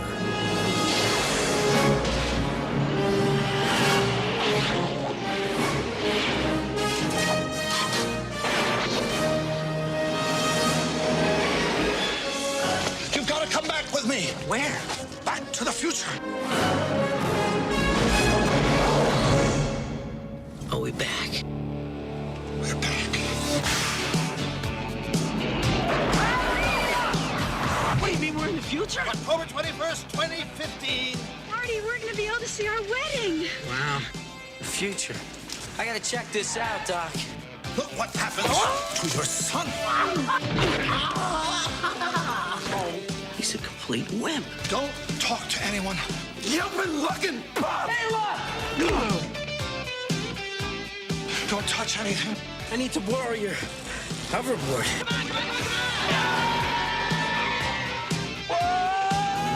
And try not to look at anything. I didn't invent the time machine to win at gambling. I can't. Wait, did it? What the hell? Why did the video go down?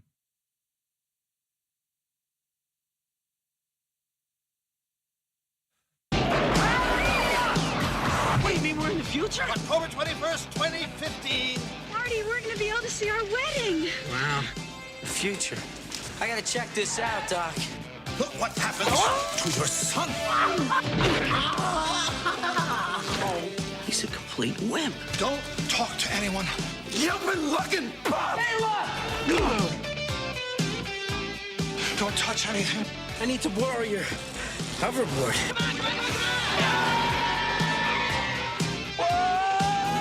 And try not to look at anything.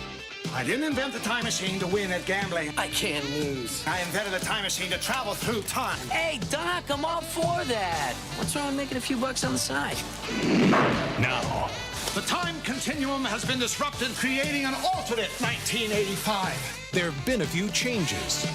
It's like we're in hell or something. No, it's Hill Valley, although I can't imagine hell being much worse. But they'll all be back. Eat less, slackers! Biff? Hello? Hello? Anybody home? Mom, that can't be you. You're so big. Michael J. Fox. Christopher Lloyd. Michael J. Fox. More like a couple of teenagers, you know? And Michael J. Fox. Mom, is that you? Steven Spielberg presents I don't remember that. a Robert Zemeckis film, Back to the Future, Part 2. It's crazy because we were just talking about with Buffy the Vampire Slayer, how when I was younger, I preferred the show to the movie. This is kind of a similar thing where as a kid, when I saw Back to the Future 2, I liked it better because it had the futuristic stuff, you know, the hoverboard, Biff with his weird like metal skull helmet thing, you know. I don't know. It was just, as a kid, I liked the sci-fi elements. I liked the futuristic stuff. And so I thought that this was the better one, the one that I preferred. And I especially didn't like the third one where they went to the Old West because, you know, it was kind of, for me, it was like a downgrade, right? I like the futuristic stuff, but watching it as an adult, all three of them, I should say, watching like the trilogy back through, then it's clearly the first one is the best, you know, by far. First one is easily the best movie. And then the second and the third, they kind of go in descending order, you know, first is the best, then second, then third. But I can appreciate all three of them. Whereas a kid, I thought the first one was fine. I liked it, but I enjoyed watching the second one the most because of all the futuristic stuff. And I didn't really like watching the third one that much, you know, as a kid. But yeah, you know, second one, not bad to this day, still holds up as a good sequel. But the first one is definitely the best, the superior. But yeah, not bad at all. Not bad at all. Apologies again for the I don't know why the screen went blank. I'm guessing it's some new setting on the updated OBS where if I don't have it exactly framed up, it goes blank. I don't know. I really don't want to deal with any more technical stuff, so I'm just not going to worry about it. I'm glad you guys at least got to see the trailer. It seemed like it sorted itself out there. So thank you, Duo Maxwell, for that one. You know him, you fear him, your deadly neighborhood vampire slayer. Thank you, Warwicked. Ticket to ride on the Booga train. Let's go. Let's go. Michael Rusum is up next. Says this was an awesome spinoff from the movie Legion.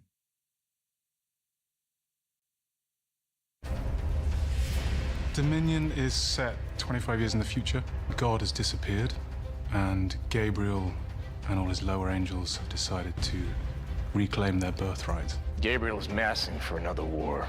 Gabriel is one of the archangels, brother to Michael. Michael has decided that the human race are good, I vaguely and remember he's on their this. side. I And vaguely Gabriel still remember believes that angels should be the rulers of the world, and that humans are nothing. We are the angels' natural enemy.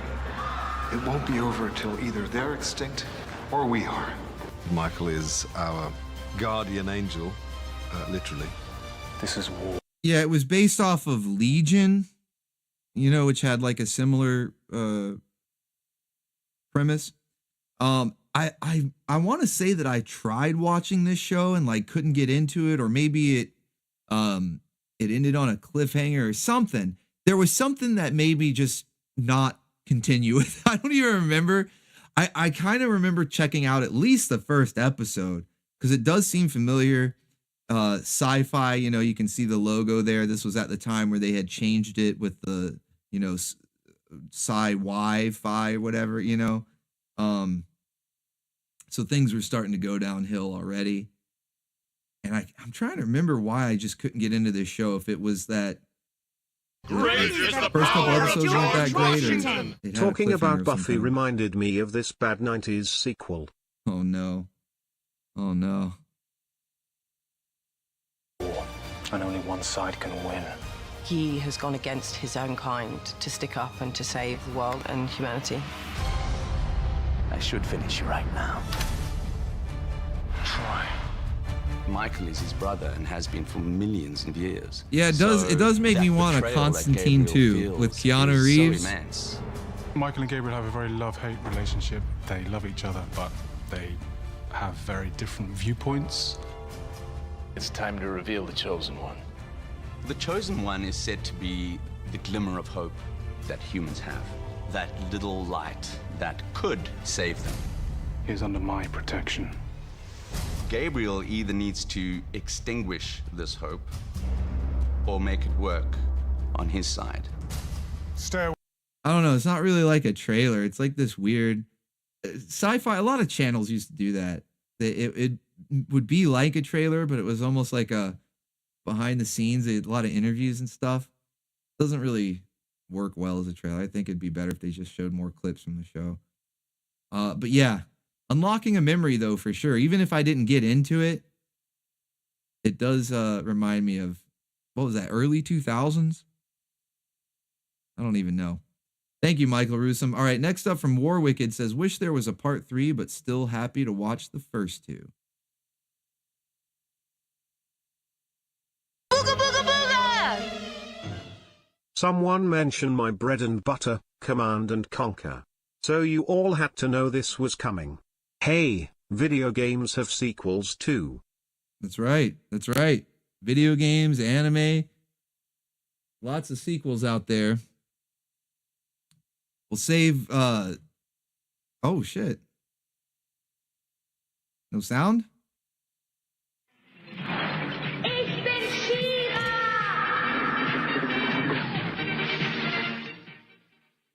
This Japanese ad reflect how I feel about the sequel. Great is the power of George Washington! In the spirit of sequels that had potential. Thank you for that super kick from Shira there. I don't know why it delayed the sound. Hopefully it read the whole message.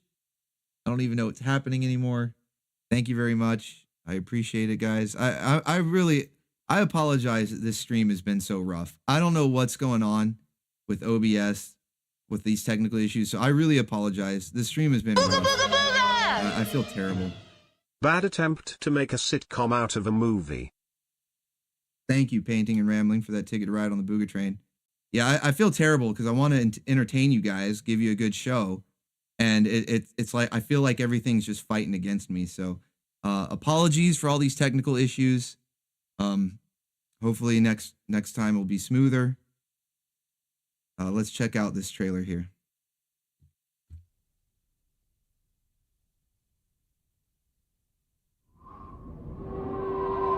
The incident that happened at the Two Pines wedding chapel that put this whole gory story into motion has since become legend.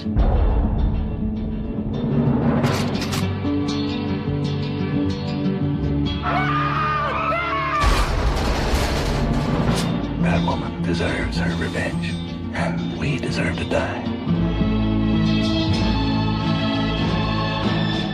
I've killed a hell of a lot of people to get to this point, and I am gonna kill Bill.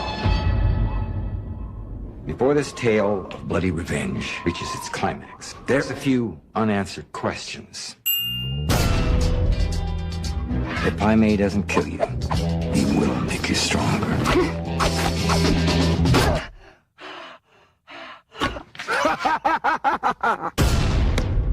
He shot you in the head. There are consequences to breaking the heart of a killer.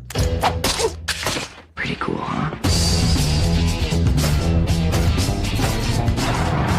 She's coming to kill you. She cut her way through 88 bodyguards.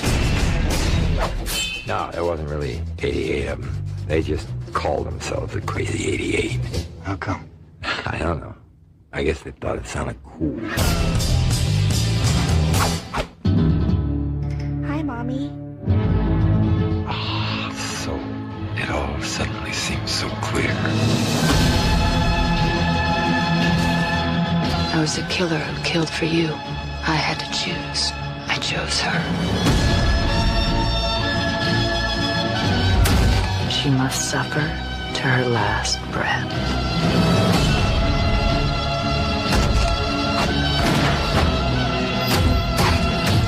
You and I have unfinished business. Baby, you ain't kidding. I'm sorry. I overreacted. You overreacted? Nice. Kill Bill 2. It's weird, man. I prefer the first one a lot more to the second one. I don't know what it is. I just did not like the second one nearly as much. And it's a different kind of a sequel because it's kind of like what I was talking about with the trilogies like Lord of the Rings, where it's one complete story. So you almost have to see it. It's not like you can really just have one without the other because it was made to be a 2-part movie or whatever. But yeah, I don't know. I prefer the first one so much. I don't know what it is about the second one. It just wasn't as good. Was it War Wicked says there's less action in the sequel? Is that what it is? Is it just because it's less action?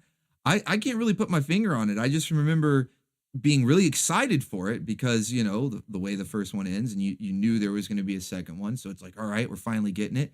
I remember being really hyped and just feeling let down when I went and saw it. I felt let down. I don't know. I'm sorry. I didn't even read the thing. Next up from Richard Hooper says a sequel nobody asked for. We can thank Rift Tracks for this. Okay, let's see what you got. We knew this day would come. He has returned. Jumashu? He is our Antichrist, and he must be defeated.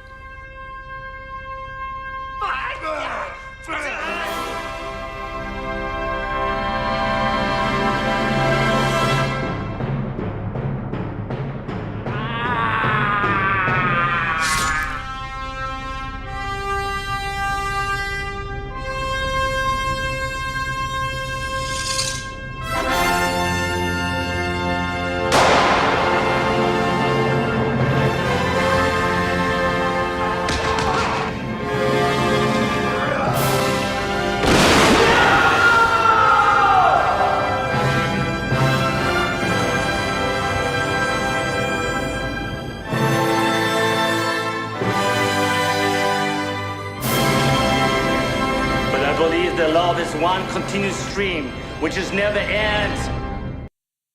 See, the thing about this one, Samurai Cop 2, is they were like in on the joke, you know?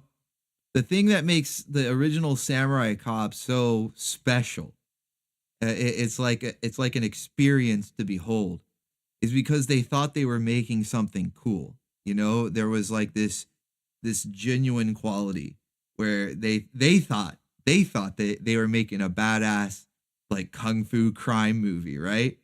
And it was just cheese. It was jank, right? This one, they knew what they were doing. They knew. They're like, oh yeah. I mean, that's why they got Tommy Wiseau. Yeah, from The Room. Exactly. That's why they got him in here. Because they knew. They were like, oh yeah, let's make something cheesy and jank. And when you do it on purpose, it's just, I don't know. It doesn't work. It doesn't have that same specialness to it. So yeah, it was definitely a sequel nobody asked for, and that, you know, being in on the joke is what's to blame for it, to thank for it. I don't know. But thank you, Richard Hooper. Next up from Deharka88 says, like the series, but it ended up like Evil Dead, where they replaced horror with comedy. But I have an idea what this might be. Oh, no, never mind. Not what I thought. It's a video game sequel.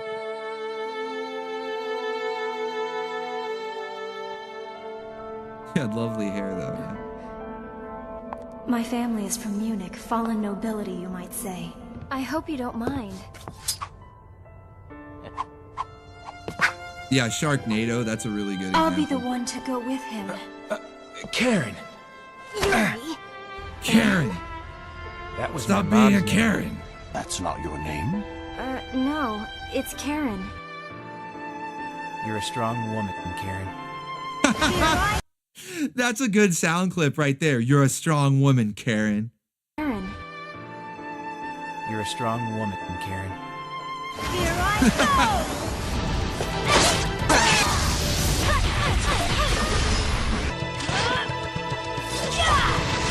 Girl Boss 2, The Karening. Karen harder. I didn't expect much anyway. It doesn't help to blame fate. It just makes you sad and bitter. Live every moment to the fullest and the future starts to look brighter. Yuri, I always knew in my heart that you felt the same way about me too. That's why I risked my life, because I loved you. And now that you know that, it's enough for me.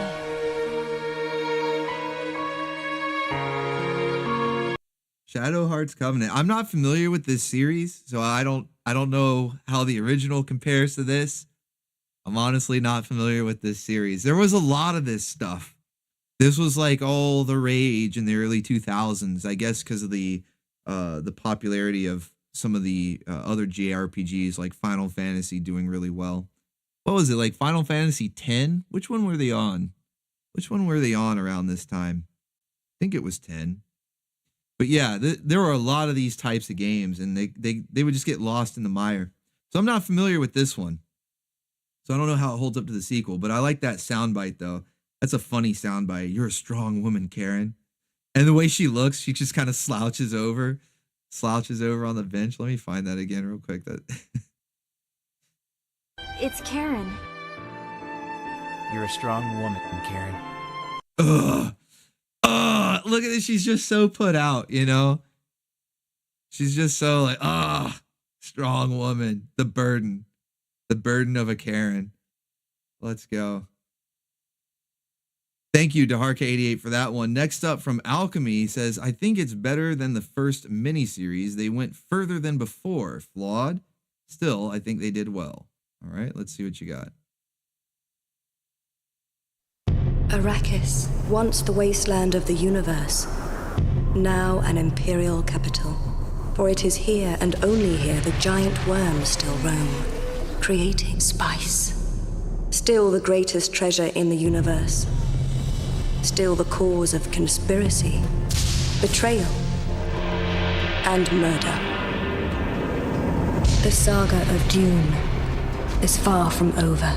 The wind speaks of demons. That is not the wind. You will help me kidnap a worm and bring it here. If they thrived, a new spice cycle could begin. It is my right to bear the royal heir. It is your duty to play a role, nothing more. I am his wife. You have his name. I am the one he calls wife. Don't turn your backs on your heritage. Your father was the greatest man in history. He gave you such wonderful talents. They could be put to such great use. Why won't you use them? You cannot control the future. There is no escape. Laws of men have gone. Laws of a god have replaced them. Everywhere we turn, his power confronts us. He's a curse. He's the Messiah. Fear is the mind killer. I will face my fear. I will let it pass through me. Keep forgetting James McAvoy was in this. One of us had to accept the agony. He was always the stronger. We have eternity. You have eternity. I have only now. I will face my fear. Frank Herbert's Children of Dune, Sunday, March. Oh, why did... Well, it cuts off before he finished the thing. But yeah, Frank Herbert's Dune, which is what they called the miniseries on Sci-Fi, and then Children of Dune, which was the sequel to the miniseries. Another is like a sequel miniseries to that one. And what did the comments say? Let me go back and check. Flawed, but they went further than any before. Yeah, and that's a really good description. It's not perfect. It's got some pretty jank CGI. Some of the wardrobe choices are not that great. Some of the wardrobe choices are actually pretty nice. Like the way they dress up waifus in the miniseries is not bad. A lot of Orbital Station approved dress code in there. Especially that scene with Alia. I mean, pardon me, pantsu. Like she's got nothing on. Yeah, you know, for a TV series, they got away with a lot. I think there was an uncut version that had nudity in it, at least in the first one. I don't know if Children of Dune did. Yeah, Alia is hot as fuck, Alchemy. Yes, she was like smoking hot in Children of Dune. But yeah, they go further in the story than any of the other adaptations. You know, David Lynch's Dune stopped at the end of the first novel and kind of changed the ending. In fact, the 2022 part 1 and 2 also stop, I think, at the end of the first novel, and also changed the ending, even worse in my opinion. Although a lot of people don't realize it. They think it's truer to the book, but it's really not, especially with the way Chani acts. But I'm not going to get into that. Talking about feminism gets the stream shut down, so I better not. But yeah, the miniseries went into Children of Dune, went into the next book, and it was pretty cool. I think, did they get into Messiah? I don't know, because I know James McAvoy plays one of Paul's children, and we see that he gets into adulthood there. So I mean, they go pretty far into the timeline. I know they don't get to God Emperor. I know that. I know that it stops before God Emperor, but I think it does cover the second, if not the third book. But yeah, you know, you got to deal with the Sci-Fi Channel's jank CGI and some of the weird wardrobe, and even some of the casting choices weren't that great. I mean, it was, for what it was really good, especially when you compare it to a lot of other sci-fi original series, especially some of the more modern ones that are just terrible, right? But, you know, it was decent. And I like that they at least adapted the books that haven't been adapted any other time. So yeah, good stuff. Good stuff.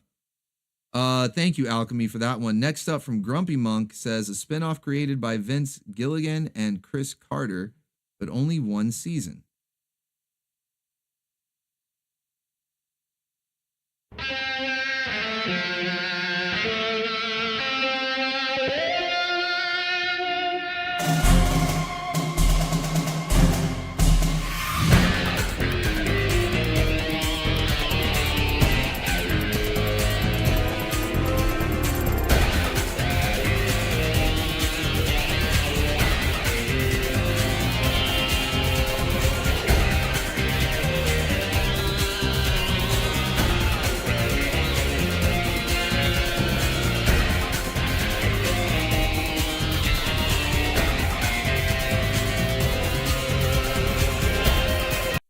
Yeah, this was an X-Files spinoff. I kind of forgot this existed. We've talked about sequels that nobody asked for. This is a spinoff nobody asked for. I don't know. Did anybody like The Lone Gunman? Tavernspool says, I love this show. Oh, wow. Okay. Darth Zed says, I love this show. I don't know. I couldn't get into it. I thought that they served better as side characters like they were in the X-Files. I thought that was a good role for them, and I just couldn't get into the show. Painting and Rambling says, good show, but hard to come up with plots. Yeah? Huh. Maybe I need to give it a second chance. I was a young bacon bit at the time, so, you know, different taste, but yeah, I just couldn't get into it back then, but maybe I need to give it a second chance. That was an X-Files spinoff. Thank you, Grumpy Monk, for that one. Next up from War Wicked says, not sure if anyone has seen this series, but I still love it. What can we do with the power of love? Megazone 2-3.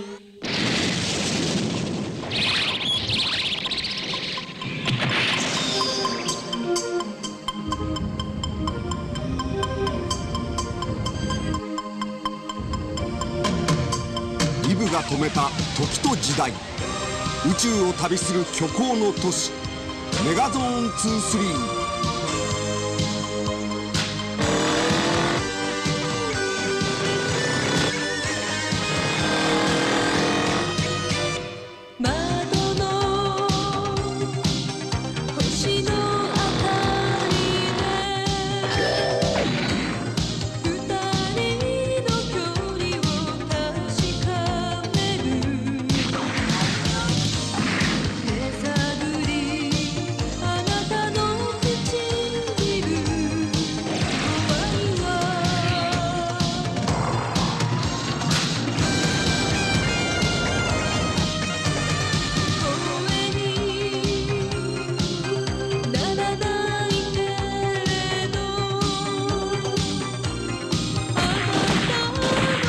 強さと弱さ、わがままと思いやり、裏切りと信頼、さまざまな心の拠り所、トラッシュのモーメント。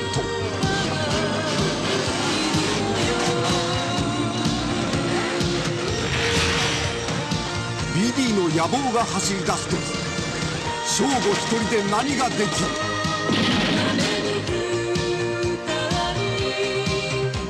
一体何を企んでるんだ BD。許せねえぜお前ら。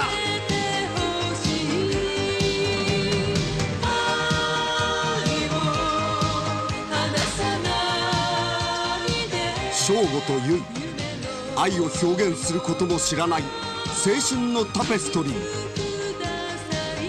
Megazone 2-3 decaying.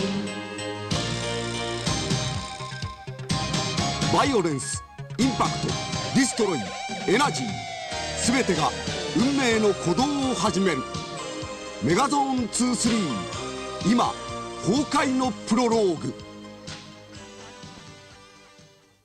Nice. Megazone 23 Part 2 is what this was a trailer for. Megazone 23 is an awesome anime, very 80s, right? Like classic retro 80s mech sci-fi aesthetic, right? The problem is that Megazone 23 is currently licensed out by the Animego branch of Discotech. And if any of you guys have been around here long enough, you already know that I've had my run-in with the CEO, like directly. Had to email him directly, and he was quite rude about taking down videos and doling out copyright strikes, even though he's just a licensee and not the actual copyright owner. So yeah, I can't play Megazone 23 as much as I would like to, but I do highly recommend it. Check it out if you find the opportunity or the chance to view it somewhere or purchase it somewhere. It's good stuff. I wish I could play it on the channel, but I can't. Thank you, Warwicked. Next up from Painting and Rambling says Old School, best of the series in my opinion. Let's check it out.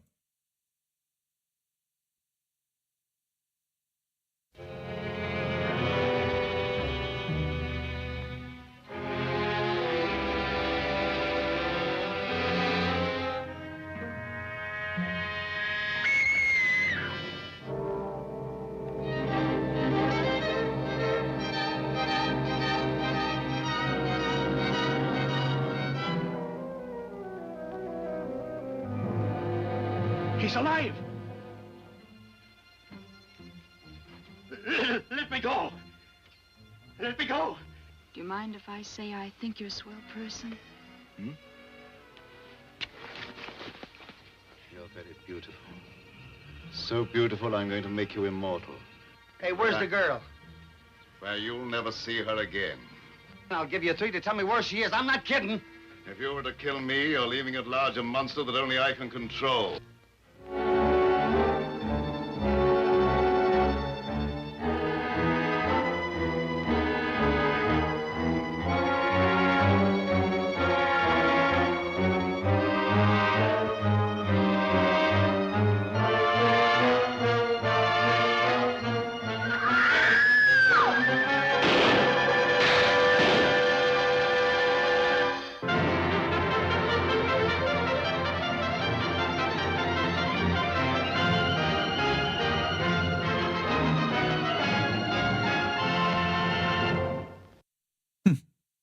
Classic sequel right there. This is actually making me think of the Brendan Fraser ones, and those got sequels too. The Scorpion King, man, I should have featured that. How could I forget that horrible CGI with The Rock as the Scorpion King? That was something else. But yeah, even the classic ones got sequels. Thank you, Painting and Rambling. Next up from Warwick, it says, I may not love all the sequels, but this one is still awesome. Fight me.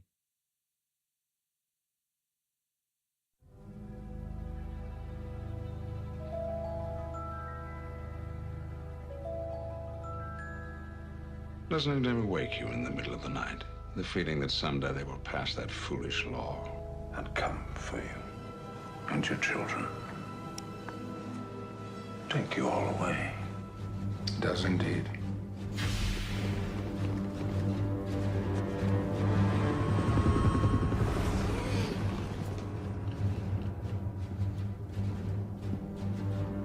I feel a great swell of pity for the poor soul who comes to that school looking for trouble.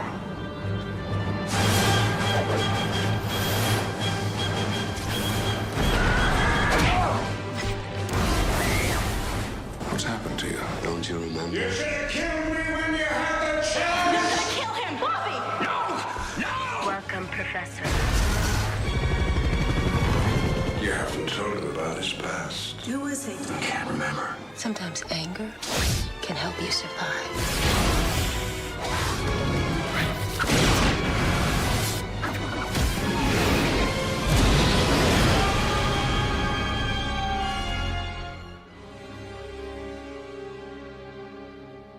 The war has begun.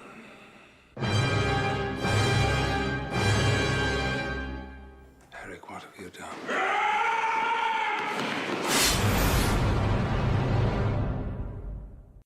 Damn, another movie that's over 20 years old. I can't believe that. 2003. So another movie that's over 20 years old. That's insane. This one, I think I would have to rank this under sequel that's better than the first. I don't know. Some of you might disagree. I'm not sure. Some of you might disagree and think that the first X-Men movie is the best out of them all. Certainly, they're both better than the third one. Okay, we won't talk about what was the third one called, like the Last Stand or something, the Last Fight, something like that. We won't talk about that one. But I enjoyed X2 the best out of all the X-Men movies. I think X2 is my favorite, followed by Days of Future Past, which would be the second of the prequel trilogy. So First Class started off like this prequel timeline, where they went back before all the events of the original trilogy. And Days of Future Past was the second in that. And that was also my favorite of that lineup as well. So yeah, it's all downhill from there, right? Yeah. But yeah, I really enjoyed the second one. I thought it was good. Thought it was good stuff. Thank you, Warwicked, for that one. Next up from Daharka88 says, what are the fans think, knockoff or spiritual successor? All right, let's see what you got.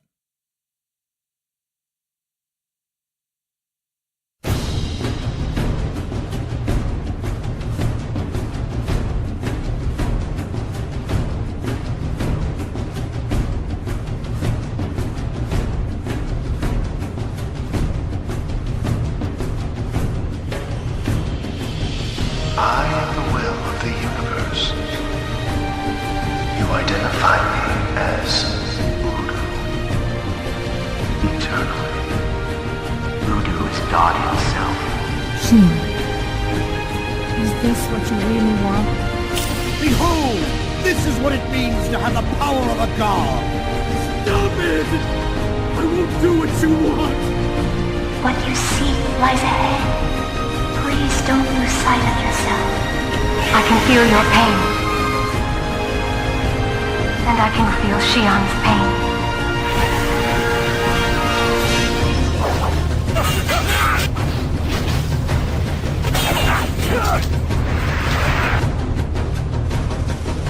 Have faith. Believe in yourself. Open your heart because she's right beside you. Mary's resurrection is what he desires. The convergence of dissipating will, the revival of the soul. This is only the tip of my house. You think you're capable of stopping my sword? Cosmos, surrender and become part of me. Do you seriously intend to fight God? Please, stop! Zarathustra shall speak!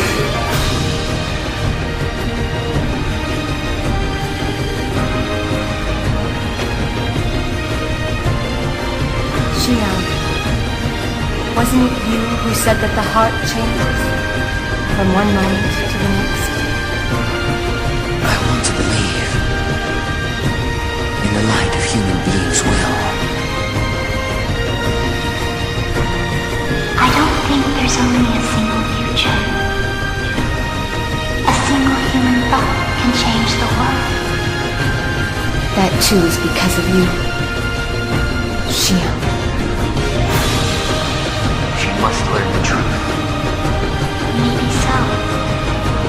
The truth is too hard for Shion right now.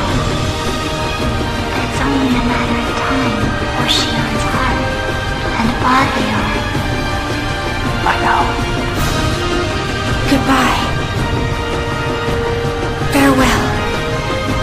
I know we'll meet again. Shion, you're not alone.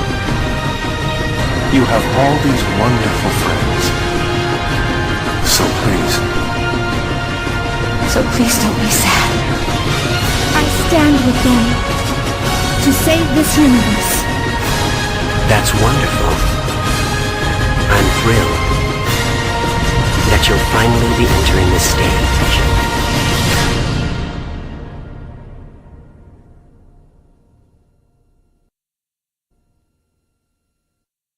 Just go blank. The fuck. Anyway, that was Xenosaga. I thought there would be a title drop there. That was Xenosaga, which DeHark88 had asked, what do the fans think? Is it a knockoff or a spiritual successor of Xenogear? And that was something that confused me back in the day because I love Xenogear. I played the hell out of Xenogear. I think it was on the PlayStation 1. I remember it, like the system id, it was like really cool storyline and presentation and all that. And I remember thinking that Xenosaga was some sort of sequel or spiritual successor, but to my understanding, when I researched into it, they're completely separate. Like I could be remembering it wrong, but I believe Xenosaga has nothing to do with Xenogear other than having a similar name, right? They have that, Xeno in the name. It makes it sound similar, but I'm pretty sure they have like nothing to do with each other. I could be wrong. Maybe it is meant to be a spiritual successor. I'm not sure, but that was just what I remember it as. So I've never actually played them all because once I learned that it was nothing to do with Xenogear, I go, oh, well then I don't want to play it, because I wanted more Xenogear, more of that world, more of that story, but it still looks interesting. And I know it's an ongoing series. It's pretty popular. So I'm not knocking it. Just never tried it myself. Some people are saying, it doesn't hold up as well as Xenogear. Yeah. Deharka says, I'm right. Okay. All right. Well, cool. Thank you for that one. Next up from Joshua Cochran says, here's a sequel that is much better than the original. Oh, see what you got.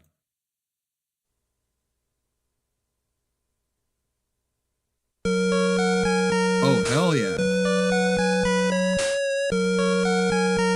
Wait, a super robot? It's super fighting robot. They got it wrong. It's a super fighting robot named Mega Man.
I had to jam out on that tune for a bit. I love all the music from Mega Man. Mega Man 2, this is definitely, without a doubt, is better than the first one. More robot masters to fight against, better soundtrack, just everything. In fact, the Mega Man 2 soundtrack might be the best of all the Mega Mans. Like, Mega Man is known for having really good music. Mega Man X on the Super Nintendo had really great music as well. That one might be my second favorite when it comes to just overall game soundtracks from this series.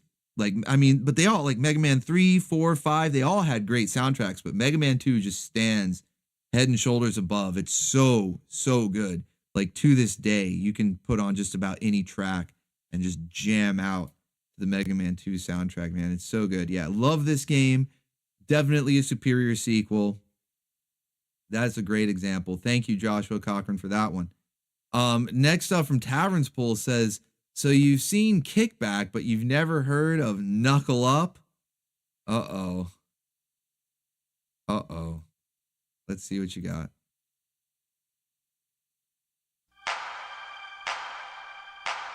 You knew that when times got tough, you were saying before about some reports from a research company. What exactly do these reports say? It says that there's all kinds of chemicals in the groundwater. And you have the computer disk that contains all this information? Yes. And there seemed no way out. Where's my father? What did you do to him? They'd be back. Told you not to hire that Indian in the first place. We'll help you find your father, Joe. You will? 3 ninjas knuckle up. And if that disc shows up at the hearing, you're gonna be dog meat, son. He's here, all right. Colt, Rocky, and Tum Tum spring into action. Tonight. Tonight? Tonight. Yeah! Come on, come on! I got you now! Fire! Fire! I get the quiver. The disc is in there. The disc? The disc! I'm really confused by this. Like, what? The native, you know, like that's not the first thing that comes to mind when I think of ninjas and stuff. You know, it was crazy enough that they had Asian Dumb and Dumber and Kick Back, but at least they were Asian, you know, kung fu movies and all that, right? What's the are they gonna say you teach us to native and we'll teach you baseball? You teach us native and we'll teach you baseball. Get the disc! I got it! I got it! I don't got it! The Indian, Jack. The kid's kind of got it. We'll get him. The Indian. He's got that computer disc. And ninjas. Get him. And nothing can stop them. Kids don't belong here. And gorillas belong in the zoo. What?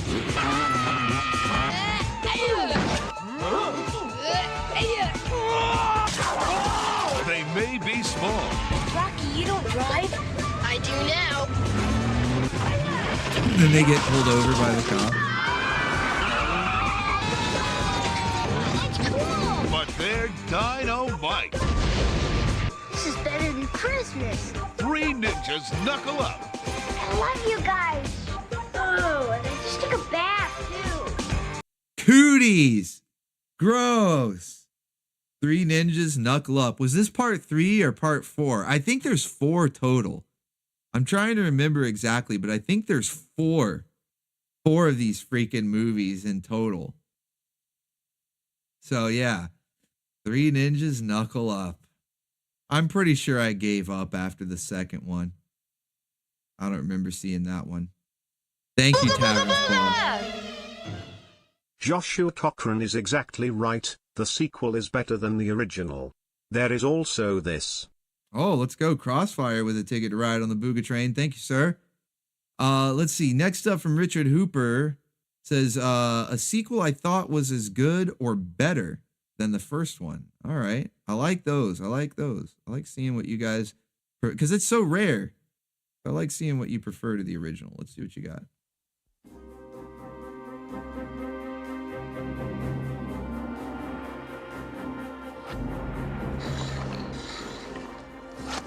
One man against 3,000. Is he a madman? I guess he figures the odds are in his favor. Sheen. Charlie.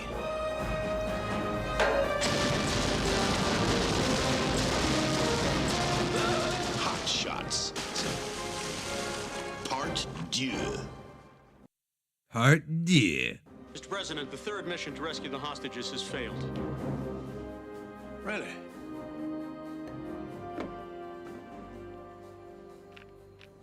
Cookie?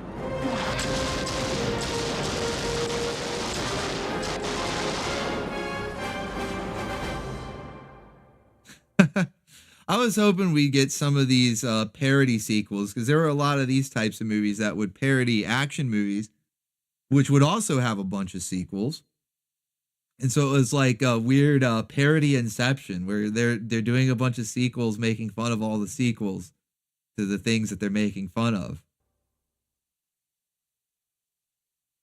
Just do it. Holy shit. Wow. Wow. All right. Thank you, Richard Hooper, for that one. Next up from Castor Hopper says, I think this sequel was probably made to punish the original movie for having a lame ending.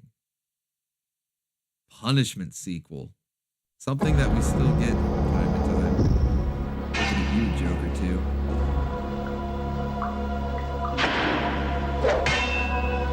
Greetings, Highlander. You called? Oh wait, we saw this trailer. We saw a different version of this trailer.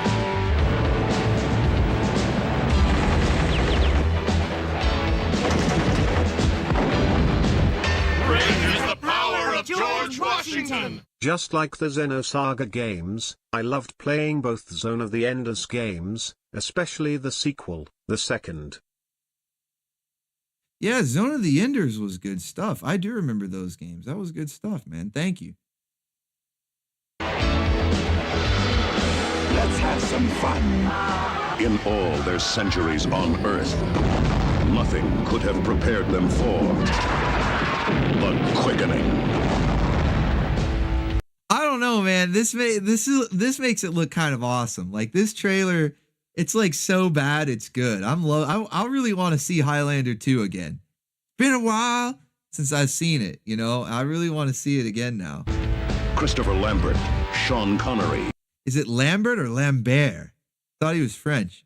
Highlander 2, the quickening. The quickening. I don't know, man. It's really making me want to see it again. Really making me want to see it again. All right. Thank you, Castor Hopper. Good stuff, man. I know we saw a different version of that trailer, but hey, why not? Deharka88 is up next. Says this Japanese ad reflects how I feel about the sequel. GOW. I'm blanking on what that stands for, but we'll find out. Oh, God of War. 力合わせて敵を狩ろうおやでかい技斧投げ弓矢斬撃クレイトスには一 It's what the fuck? 人の子世界の終焉近くなり息子の幸せ願ってるおでかい愛斧投げ弓矢斬撃とどめ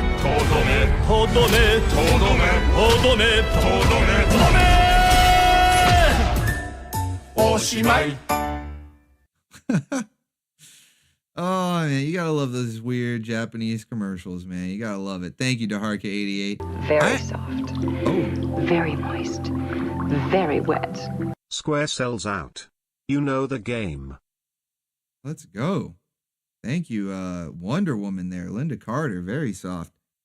Thank you. Appreciate that, Joshua. All right. We'll find out, I guess.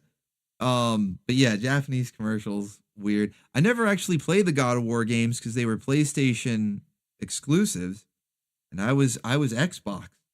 I had the 360, you know, so never got to play the God of War games. They do look good. They do look good. Next up from Warwick, it says kind of corny and silly, but I still enjoyed it. Well, hey man, that's like the mission statement of the Orbital Station. Let's go. We got a visit from the Gyat Fairy here. This sequel didn't just outdo the original, it changed the game forever. Oh, no, that's really a statement. That better be good then. All right, thank you, Reverb154, with the visit from the Gyat Fairy there. All right, let's see this from Warwicked. The kind of corny and silly, but I still enjoyed it. That's like the mission statement of the Orbital Station, man. So I'll probably enjoy this too. Let's see what you got. After a long, hot day at the beach. All right, well, you already won me over. All right, you already got me here. Let's go. What you really need. Wooga, wooga, booga, booga. He's one of us too. Get the binoculars out. Cake detected. Get the binoculars out. Is a little excitement.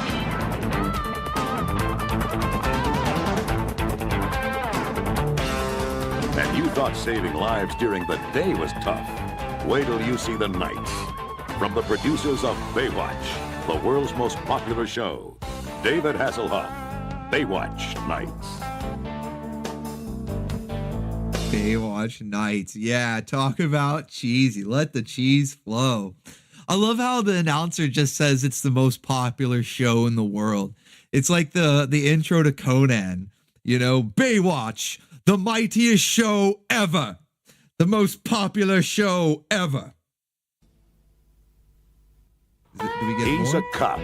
It's a murder case now. She's a detective. I'm his partner, Ryan McBride. And She can run. it's a murder case He's a cop. now. She's a detective. She runs in slow motion. I'm his partner, Ryan McBride. And he's I'm a lifeguard. Oh, really? together. They're a team turning up the heat.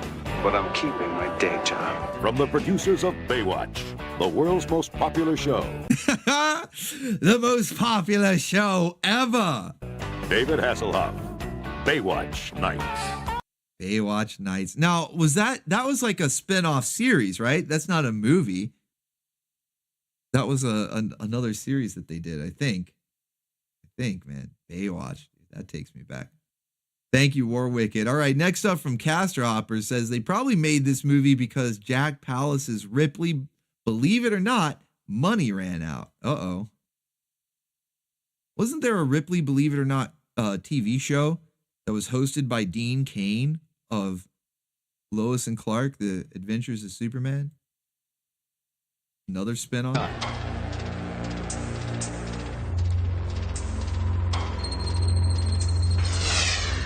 Imagine the perfect thinking machine.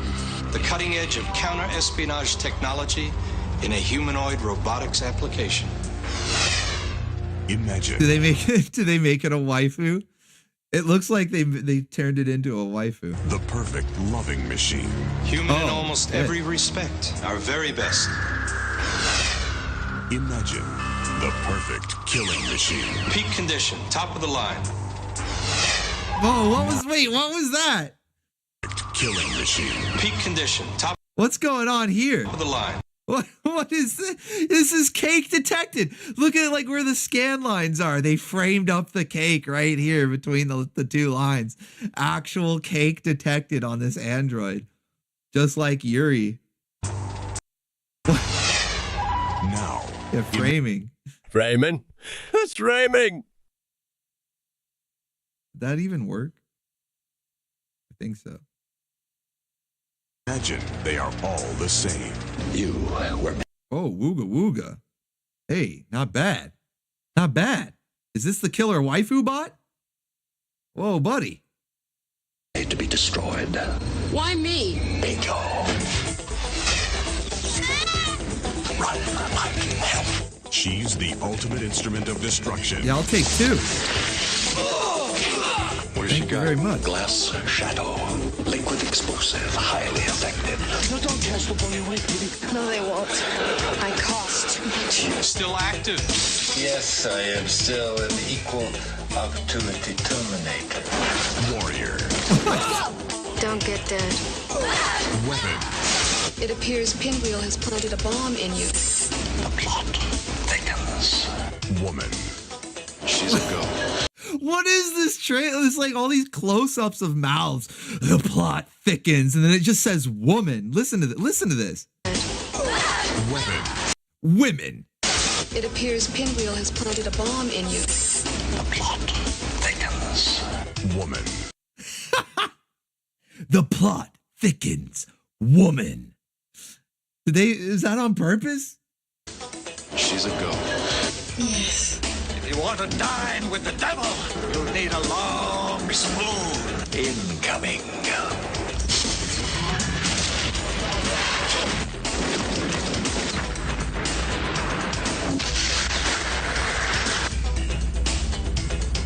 Look, man, those were. Look at that. Look at that miniature set. That's worthy of Ultraman right there. That's worthy of a Subaraya show. Where's the Superhuman Samurai Cyber Squad? This looks awesome. You've been a naughty girl. Cyborg 2. It's in my program. Cyborg 2. Does anybody even remember Cyborg 1? I barely remember Cyborg 1. I didn't know they made a Cyborg 2. I wonder if this was even meant to be a sequel, or if they, like one of the movies we looked at earlier, if they originally were going to do something else and they said, hey, nobody's going to watch this. We better call it the sequel to something that people already have seen.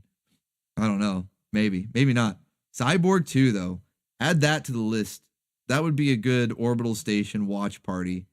That movie looks like fun. Waifu booty bots getting wrangled. That looks like fun. Thank you, Castor Opera, for that one. We'll definitely put that on the list.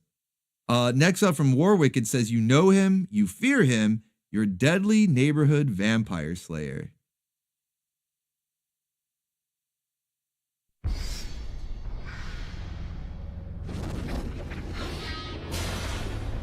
There's a world beyond the one we know, where the powers of darkness. Yeah, we should watch both. Fear nothing but one man. I think I've already got the first one. I need to get the second one though. Stop! Blade. We represent the ruling body of the vampire nation. They're offering you a truce. They want to meet with you. You sure about this? They'll take us in deeper than we've ever been. Now, those he has sworn to kill need his help to fight a new breed of terror. Man, I forget Ron Perlman was in this. Our forces are ready to fight, but we need a leader. Let me get this right. You want me to hunt them? For you? Ooh, so exciting. 5, 4, 3, 2, 1. Keep your friends close. Keep your enemies closer.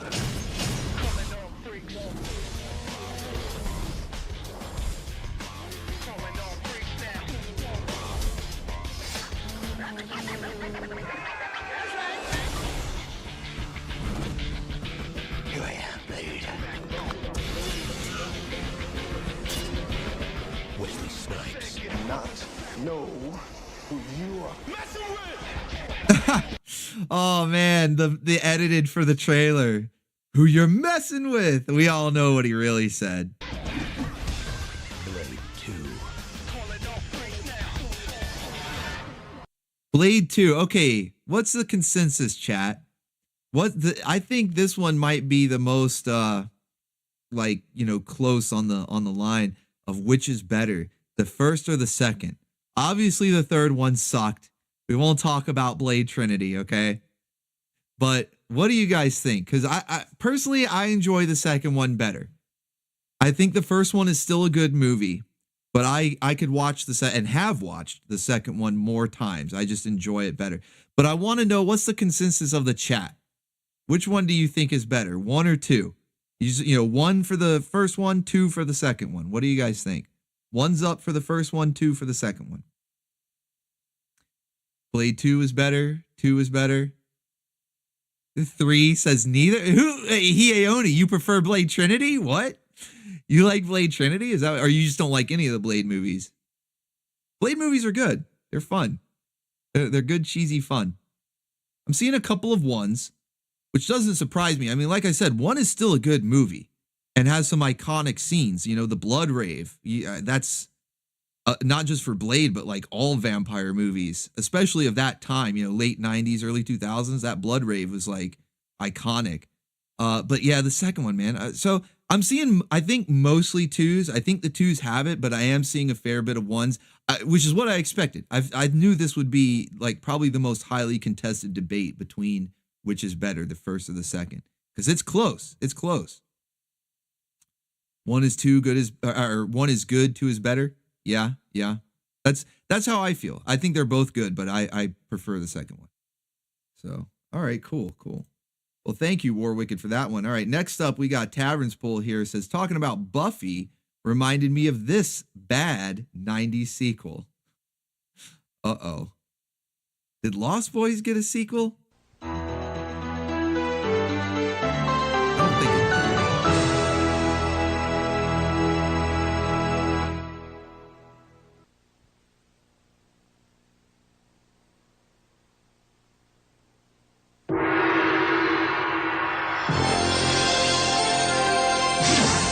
Focus. Oh shit. Discipline. Now wait, why did Buffy remind you of this and not 3 Ninjas? He says Buffy reminded you of this, but what about 3 Ninjas? Courage. They prepared Miyagi to face anything. but nothing can prepare him for the next Karate Kid. Oh, okay, now I get it. Mr. Miyagi is teaching you karate, huh? A little. I believe that's the movie Buffy. So now it all makes sense. Agnes says Guillermo del Toro directed the second one. You just reminded me of another sequel that I think would be highly contested on, which would be Hellboy. Speaking of Guillermo, I can't even say his name, del Toro. Hellboy, he directed the second one, and I think the second one's better than the first. Although they're both good. You know, first one good, second one better. If I try to kiss you, will you use it? She's like no student he's ever had. I was school too. What's wrong with you? Are you crazy? Oh, wooga wooga. You have much to Miyagi's learn one of about us. He knew what he was doing. Oh, it's easier. He's like no teacher she's ever seen. I can't believe it. I'm dancing. Together, they'll face a challenge. You start hanging out with me and my friends, you can have any damn thing that you want. Like nothing they've ever known. Let's go, McGowan. This summer, an ancient tradition True strength come from inside. is about to collide Come on, guys, get with it. with a new generation. Let me fight him. You put her away. Is that Michael Irons again? No teach that kind of stuff, girls, Jim.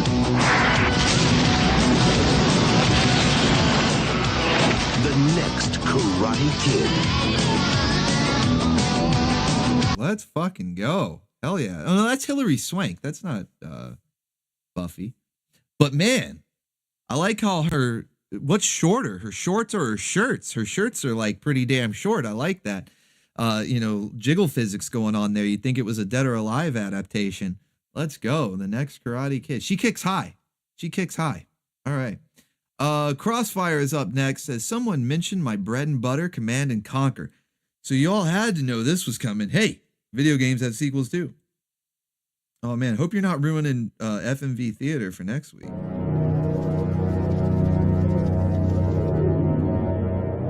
Okay, no, this is fine. She looking like a man. St. Adam said, but she looking like a man. That was Michael Ironside? He was one of Buffy's bimbo shows. Oh, well, that's why I don't remember.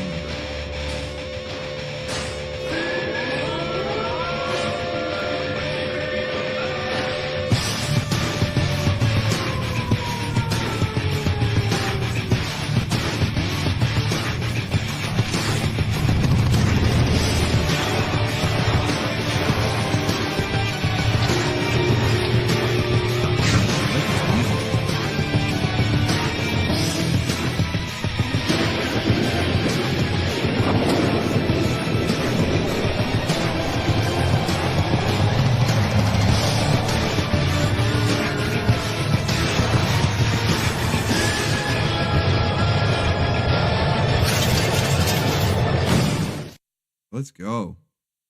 Oh man, hoping for a title drop there. I think it was in the super chat. Yeah, Command and Conquer, Red Alert 2.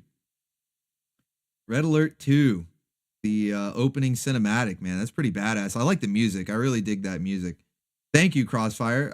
Next up from Profanum, says in the spirit of sequels that had potential. You know, that's a category I didn't really think to touch on there. The wasted potential category, right? Because there are a lot of sequels out there that are like that, where the movie, maybe the first one, whether they were trying to just sequel bait on purpose or just had a good enough story where you were like, yeah, I want to see more. And the sequel would have a lot of potential, might have even looked good leading up to it, you know, like the trailer looked good or, whatever promotional material, the casting was good, but then just ended up falling flat on its face. That's a whole subcategory in and of itself. So I'm glad you brought it up. Let's see what you got. Motor muscles at rest. Pupillary dilatation complete. He's ready to go. You will not remember anything before this moment. Yeah, Electronic Monk, Deathstalker 2. Yeah, I was thinking about that. When I was putting together my list for this stream. Breathe, Daniel, breathe. Come on, you project puppet. I see. The monkey. I'm your friend, Daniel. I can't handle these blackouts. I want you to remove the Pikmin bridge. If I take it out, what do you think will happen to you? I want my past back. You will never speak to Leo again. They won't stop until we're both dead. Daddy! Don't worry, Daddy. Daniel, stay calm. Finish him. Go on.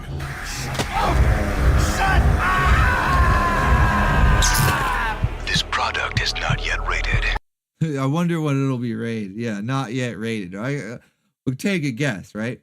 Manhunt 2. Now, you said this one had potential, so I guess it wasn't as... I didn't play this one. I remember playing the first one for a little bit, and it was good. It had like some interesting concepts and stuff, but I don't remember playing the second one.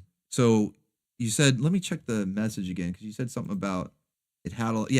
had potential, ... So I'm guessing it didn't live up to the expectation. But yeah, the Manhunt series. I'm seeing some people in chat say that they were fans of the Manhunt series. I mean, the first one was good. I don't remember the second one though. You heading out, Sean Weitzel? All right, man. Thanks for hanging out. I hope you enjoyed the stream. Sorry for all the technical issues. Probably, made it go a little longer than intended. Apologies for that. Next up from Painting and Rambling says, bad attempt to make a sitcom out of a movie. Makes me think of like the Saturday morning cartoons they made out of certain movies. Escaped convicts wanted for murder, a crime they did not commit. Captain Betty Phillips, under orders from Washington to apprehend them. The real killer, a man with a tattooed hand, still walks free. Two nice guys with a price on their heads who just want to go home.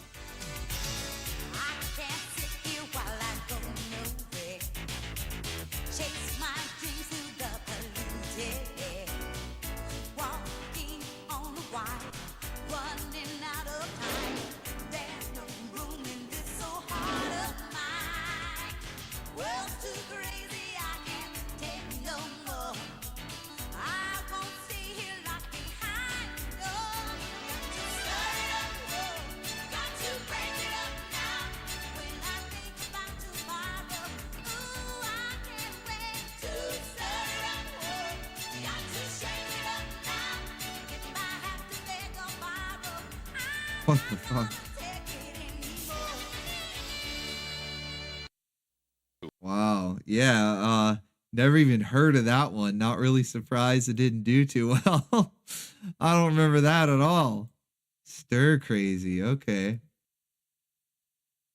Sitcom out of a movie. That's a rarity. Thank you, Painting and Rambling. Next up from Crossfire says, Joshua is exactly right. The sequel is better than the original. There is also this. Forgot what we were talking about, but we'll find out here. Let's see what it is. Oh, Mega Man.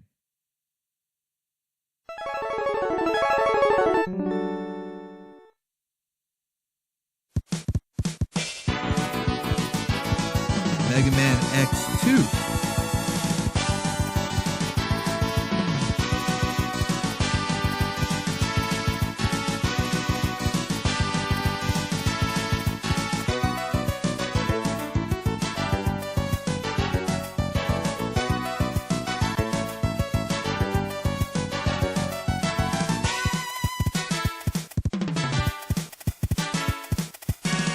Those drums are going crazy.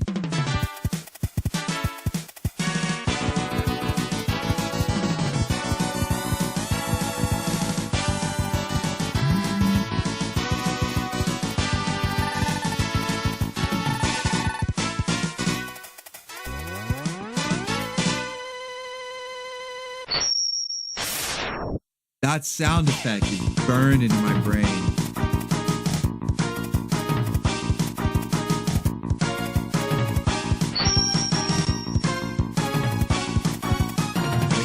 Let's go. Yeah, that charge up sound effect with the little flash and then he fires, like that is like burned into my brain. I played the hell out of the original Mega Man X, which I guess in and of itself is kind of a sequel, right?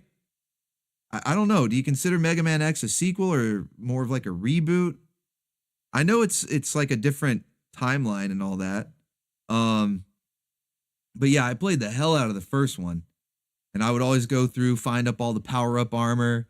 You get the powered-up Mega Buster last. At least I would. I would go in order, get that last. I think you could... There were some that you had, like the boots and the helmet, I think you had to get first. But then like the body armor and the Mega Buster, you could go whatever. But I'd save the Mega Buster for last. And that third charge up with the giant wave of... they were like magenta fireballs or something, like pink fireballs. I don't know. Good stuff, though. Good stuff. Hell yeah. I need to go back through and play more of the X series because Mega Man X, I love the first one and I owned it, but I never owned any of the sequels. I would just rent them. And so I never got to play them all the way through. And I need to go back through and replay those, man. Those are great games. Thank you, Crossfire, for that one. Next up from Duo Maxwell says, just like the Xenosaga games, I love playing both Zone of the Enders game, especially the sequel, The Second Runner. Hell yeah, let's go. We got more video game things. It cut off your link, though. Let's see if I can find...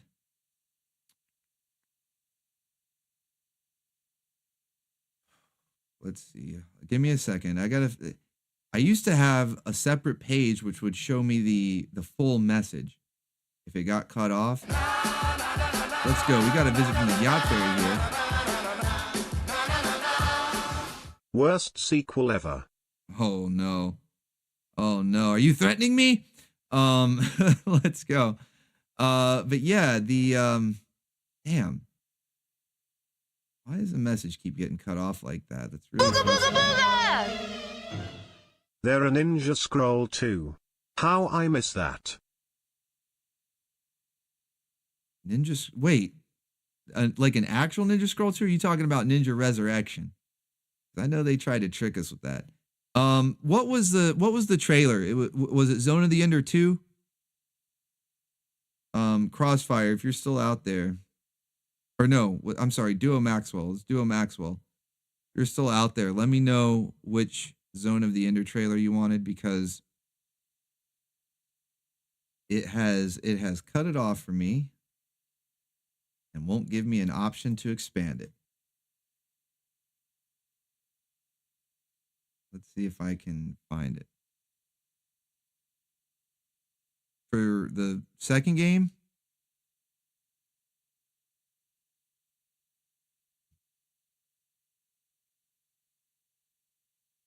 oh, buddy. Okay, extended promo trailer is like 8 minutes long. I don't know if we're going to do that whole thing. But I'll watch a little bit of it here.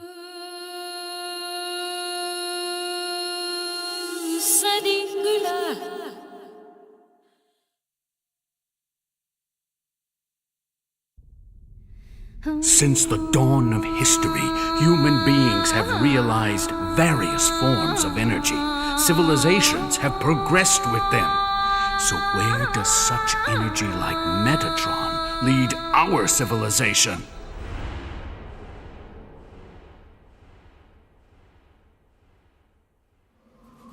Position for landing. MR 1422, Dingo, Egret, unlocked. 20 to touchdown. That's unusual. What is? Indications of Metatron. It's way too shallow.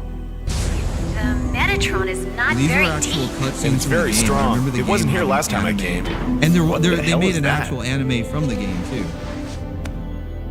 An Orbital Frame. Where's Chevlets? Orbital Frame. My live is damaged. Damn Baron. Just the title tells you how bad sequels can get. Okay, sorry about that. The pop-up seemed to malfunction. So I sorry about that. I got to stop apologizing. I know Drunken Dallas is like, stop apologizing. Technical issues. Let's see if I can find who just sent that.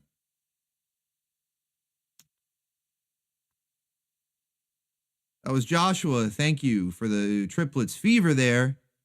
I don't even know if it popped up on screen at all or if it just went away really fast before I could pause it. But thank you, Joshua, for that one. We'll watch a little bit more of this. From Mars? Bingo! Good morning. Ready for combat?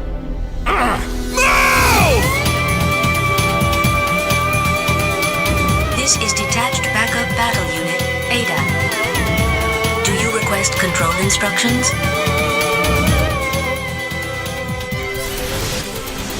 But in the last half year, the situation on Mars has changed drastically. Now, Balram's war potential is very strong. The Space Force put up a stubborn resistance, but without a major war, Mars was occupied by Balram in a flash. Almon is already getting ready. It's already getting ready. Only those two machines can make Almon move or stop.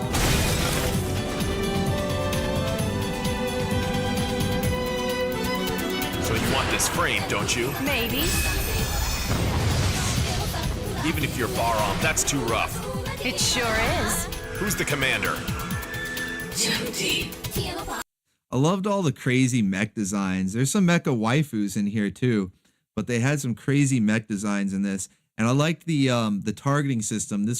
I've seen a few other games do similar things, but this was the first one that I personally played where you would target multiple enemies. Like you'd hold the button down to target multiple enemies. And then when you release it, you just fire a shit ton of missiles out. You'd see all like the rocket trails and stuff as they were going, and it looked really cool. It like fill up your screen basically with all these rocket trails as you just launch missile after missile.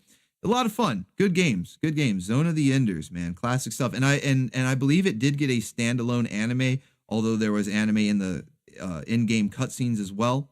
But it did get a standalone anime, and it had a cool soundtrack too. This was back when Konami was still doing good, you know. Konami's kind of fallen off lately. Bangai-O, yeah, that's another one. That's a classic one. That's like side scrolling. I played Bangai-O because of Zone of the Enders, because I saw that and how it was just giant missile barrage the game, right? It was basically missile barrage the game. And it was because I had played and enjoyed Zone of the Enders that I tried Bangai-O. So yeah, good stuff there. But yeah, Konami, they kind of fell off, but back in the day, man, they were still doing good games like that. Thank you, Joshua, for that one. Next up, Reverb 154 says this sequel didn't just outdo the original, it changed the game forever. Now that's quite a description. I mean, we've seen some stuff that is definitively better, objectively better, but you're saying this changed the whole game. Is this another video game thing, or is this something new? Let's see what you got.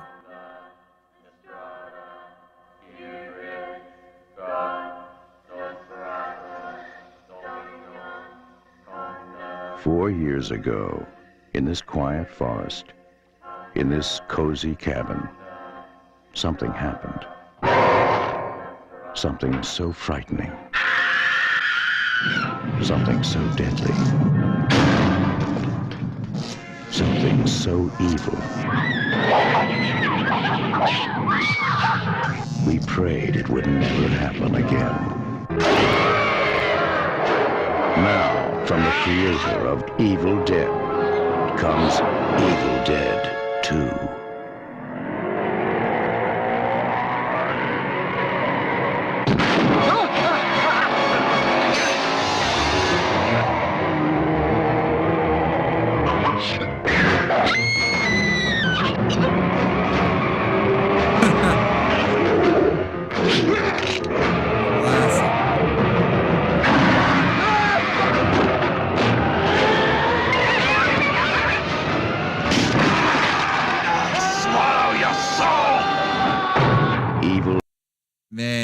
These are classic. These are classic with Bruce Campbell.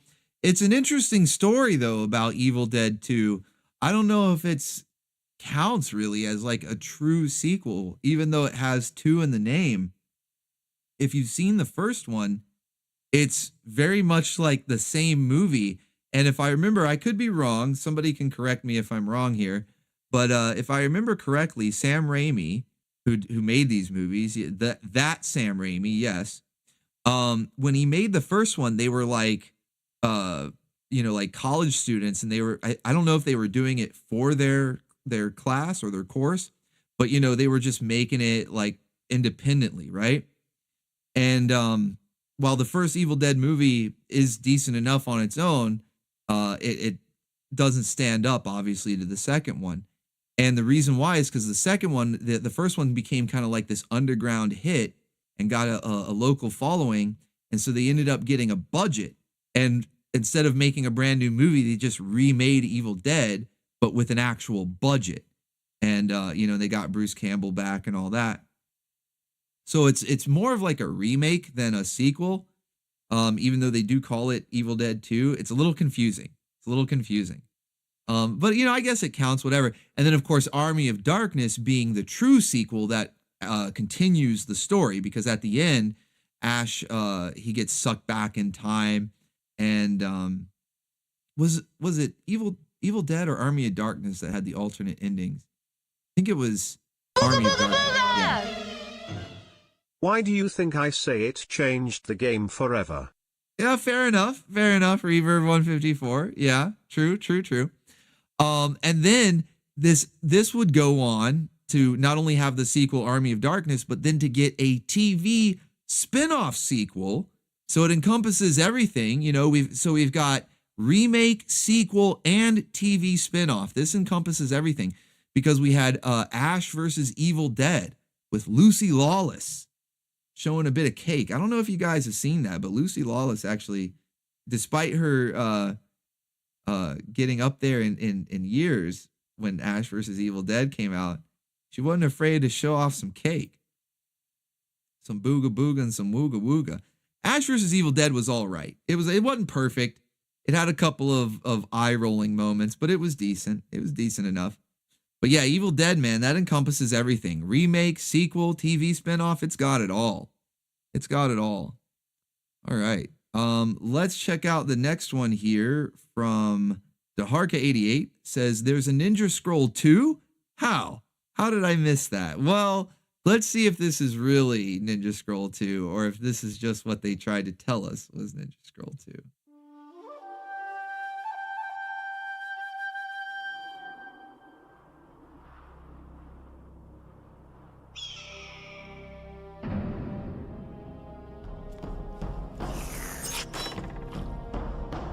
Well, that looks like Jubei Kibagami.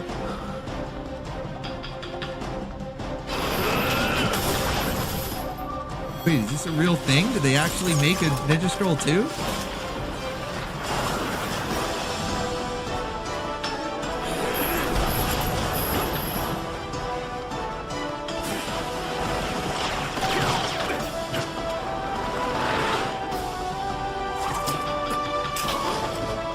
Oh, they made a series.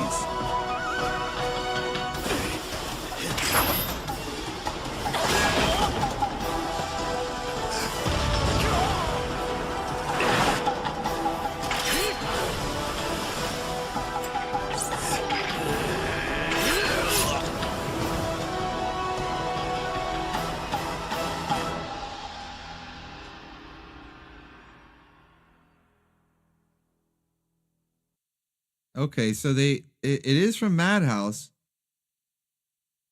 It's definitely Jubei there. So people are saying in chat it's a series, which I did sort of hear something. Now it's like a vague, fuzzy memory there that there was a Ninja Scroll series. Now, I don't know if this is meant to be a retelling of the movie, like just extending out the plot line, or if it's meant to be a sequel, a prequel. I have no idea because I have not seen this. But the movie was awesome. And this is by Madhouse, so it looks good. It looks good. And I mean, they usually put out good stuff. So let's see what chat says. Duo Maxwell says it is as good as the original, or no, you're asking, is it as good as the original? Well, that's what I want to know. I don't think it's going to be as good as the movie. I mean, that's one of the best anime ever. It's going to be hard to top. But I mean, if it does well, like if it does justice to the original, then it'd be worth checking out. Early 2000s. I need to see this. So yeah, it's like, has anybody actually seen it? Has anybody actually seen it? Is it a sequel or a prequel? I mean, that's what I'm wondering, man. That's what I'm wondering. Sequel, prequel, retelling of the movie. No, I don't think it's going to be as good as the movie. That kind of goes without saying. Hiyeoni says it's not as good as the movie. Well, yeah, I mean, that's a given. I just want to know, is it good? Is it worth watching? Is it worth even wasting time on, right? I've only seen the movie. Yeah, see, I've only seen the movie. Well, you know what? We're just going to have to add it to the watch list, and we will... I'll see if it can get on YouTube. I've been able to play some of the... Not all. Madhouse is hit or miss. Because like Ninja Scroll, for instance, gets blocked. And I think that's because of Discotech/Animego. But then Highlander, which was also by Madhouse, and I believe Bayonetta was also by Madhouse, and we watched both of those on the Anime Grindhouse.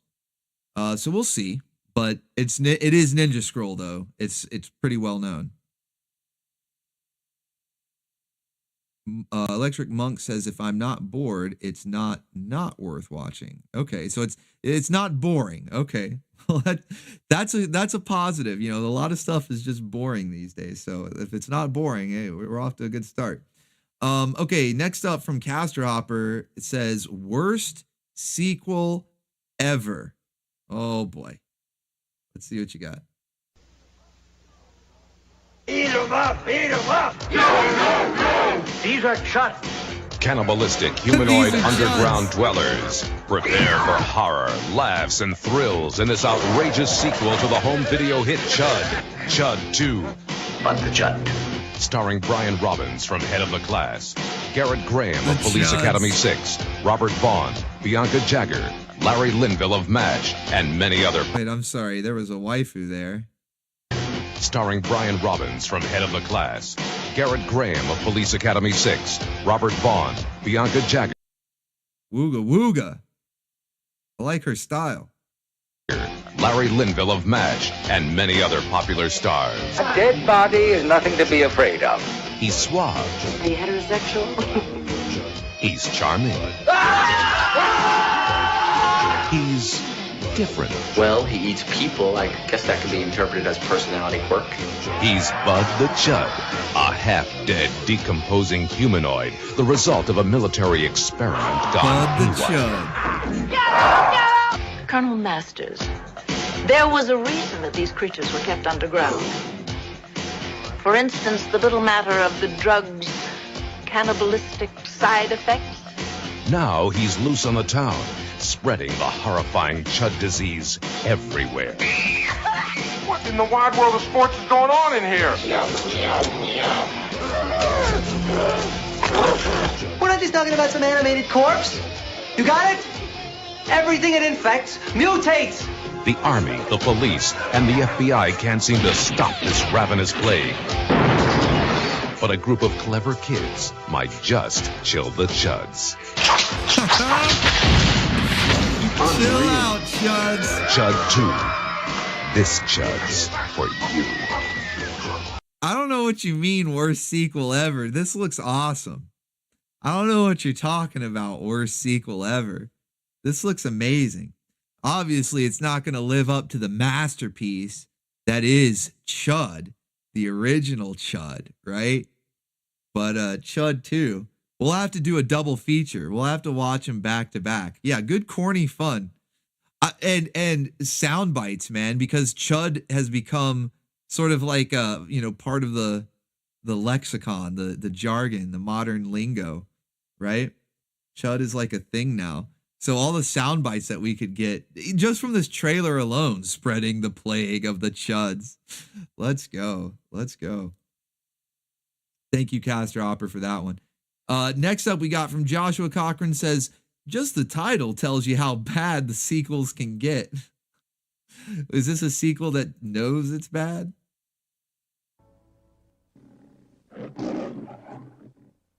All dogs go to heaven. Oh no. But some dogs just won't stay there. Next spring, your favorite heavenly hound busts out of paradise. Feels great to be back in the flesh. In an animated musical filled with enough fun, adventure, and excitement for 2 lifetimes. Yahoo! The irrepressible Charlie Barkin signs up as a guardian angel. I'm a good dog, really. But to make the grade, he may have to make a deal with the devil. MGM Family Entertainment presents All Dogs Go to Heaven 2. For this dog, the end was just the beginning. Coming to theaters everywhere, Easter of 1996. All Dogs Go to Heaven 2. Charlie's in Hell. Oh man, I remember these movies. Like, I was a sucker for those. I like the animated, the Don Bluth animated films back in the day. And All Dogs Go to Heaven, both of them. I would watch both of them. What did he also do? Rover Dangerfield. Do you guys remember Rover Dangerfield? That one, man. A lot of animated dog movies back in the day. And that was one of them. All Dogs Go to Heaven 2. Yeah, Rover Dangerfield. Yeah. The movie's kind of messed up, though. That movie is kind of messed up because I think at the beginning of it, it's like the guy, he tries to kill him, right? Which I guess is sort of All Dogs Go to Heaven. That was the same thing. Like, there's always some bad guy killing dogs in these movies. I don't know what's going on. I don't know what was going on with them, man. There's always some bad guys killing dogs. Messed up. It's messed up. Yeah, he throws him off a dam. That's right, Crossfire. In Rover Dangerfield, that's what I remember is the girl. It was like a Vegas showgirl. It was really messed up premise because it was at least the start of it anyway. Because it was like this Vegas showgirl and she had this creep of a boyfriend and he tried to kill Rover, like put him in a sack and threw him off of the Hoover Dam. You know, it was crazy. Yeah, these movies, man, the 90s, they didn't fuck around. Those animated movies about dogs, man. Didn't fuck around. All right, so I guess that's the end of the list there. That's all we got. Thank you guys so much.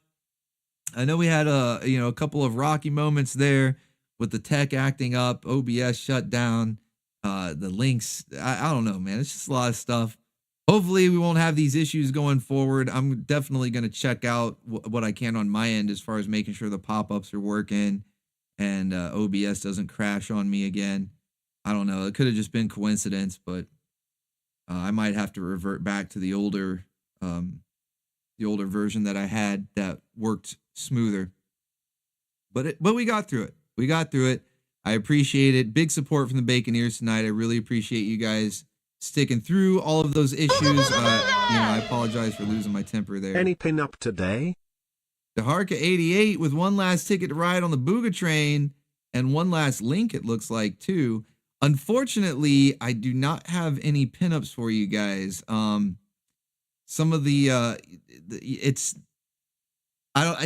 a delicate balance. I don't know. I'm trying not to, because I don't like getting into a lot of the behind the scenes stuff, right? I don't like to burden you with any of that. But I have to balance things out when it comes with the pinups to afford them, you know? And with the way the Sterner Stuff streams have been going lately, I just haven't been able to afford new pinups. But we'll have a bunch on Friday for you. Okay, we will have pinups on Friday for you to unlock. I just couldn't afford to get any new ones for this week, so I apologize, man. I don't know. I might have to delete this stream, dude. It just, I know I've been apologizing a lot, so that's probably annoying. So I feel like I need to apologize for apologizing. I don't know, man. This stream's been rough, man. I might have to delete this one. I don't know, man. I don't know. I appreciate you guys hanging through the difficulties here, and I apologize that I don't have new pinups for you for tonight, but we will have them for Friday. Don't worry. We will have them for Friday. Let's check out this one last trailer here. Somewhere in this house, a secret is buried. But some secrets are better left unknown. I think she's starting to suspect something. Who? Your wife. The people who brought you Scary Movie invite you to enter the realm of the supernatural.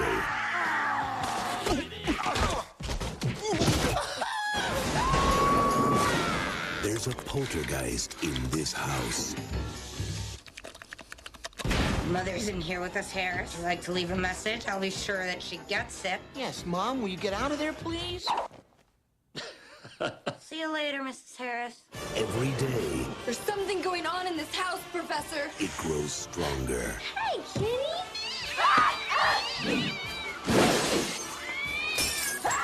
You want a piece of me? How do you like that, little pussy? Damn. But at night, Kitty, no. it just wants to fool around. So you want to play, huh? Hey, where you going, little fella? Scary Movie 2. Now let's split up. Wait a minute, hold up. How come you white people always say let's split up? She's right, we should stick together. Yeah. Okay, you three, follow me. Ain't that a bit? That's one of those I talked about earlier where the comedies that were like parodies making fun of all these series of movies, whether they were action or horror or whatever, that would have all sorts of sequels and spinoffs. And so the parodies would sort of make fun of that. But then the parodies would get all these sequels and spinoffs and stuff. And Scary Movie's probably the worst offender on that list. I don't know if offender's the right word because some of those movies were funny. But then they would do like Not Another Teen Movie and Epic Movie or whatever, the one that made fun of superheroes. Or was it just called Superhero Movie? I don't know. They had a bunch of spinoffs though. But a couple of those Scary movies were good. Like, you know, the first one was all right. The second one's probably the best. Third one was good too. Joshua says third one was the best. I don't know. They I mean, they were bad, but like so bad it's good kind of thing. I forgot Tim Curry was in that one too. Oh yeah, Meet the Spartans. Man, they had so many. It was pretty ridiculous.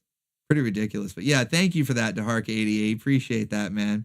And Daharka88 also maintaining Stream Boss. So we got it. We got to the end of the stream. You made it all the way. So all hail Daharka88.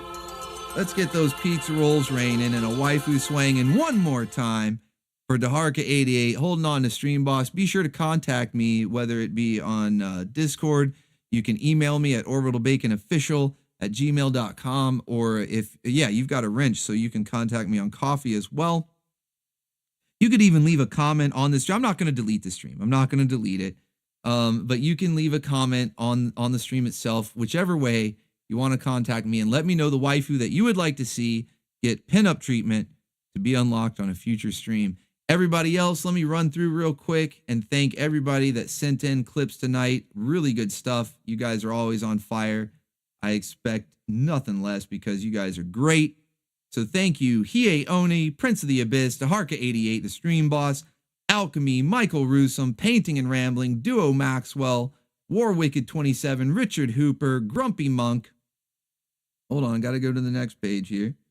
Let's see, did I say Painting and Rambling? Joshua Cochran, Taverns Pull, Mr. Caster Hopper, Crossfire, Profanum.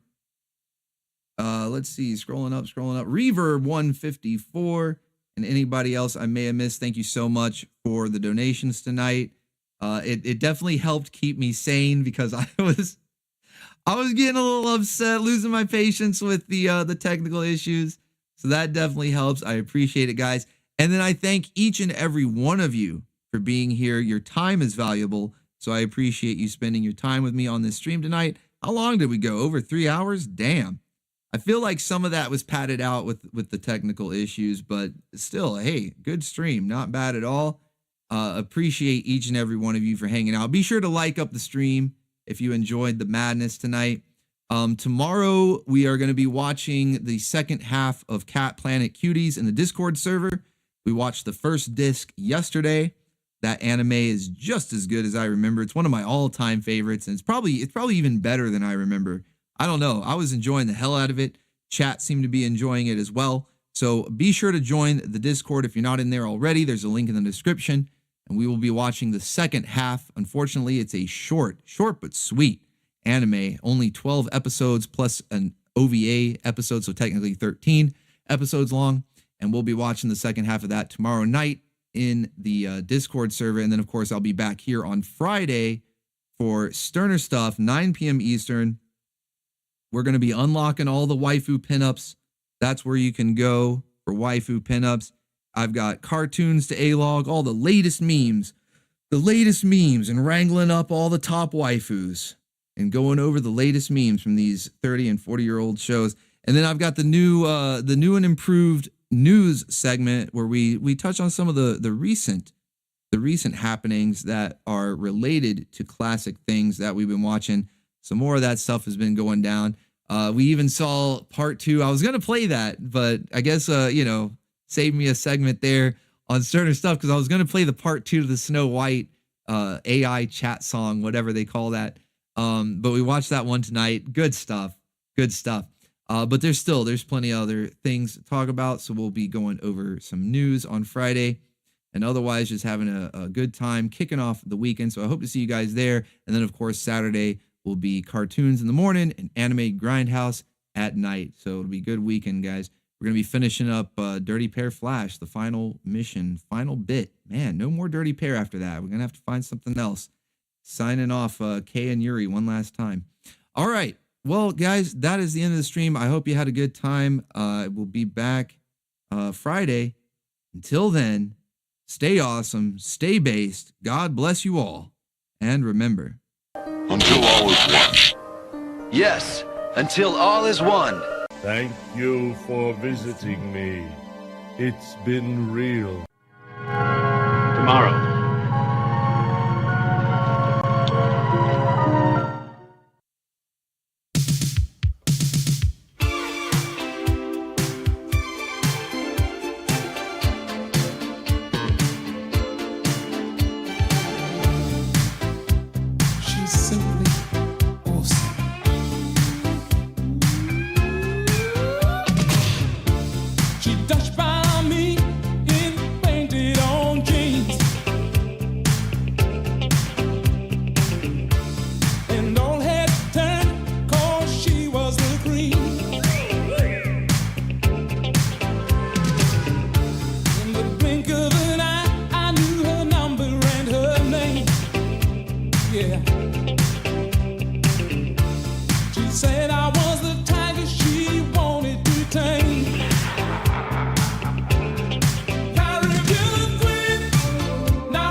Burns you like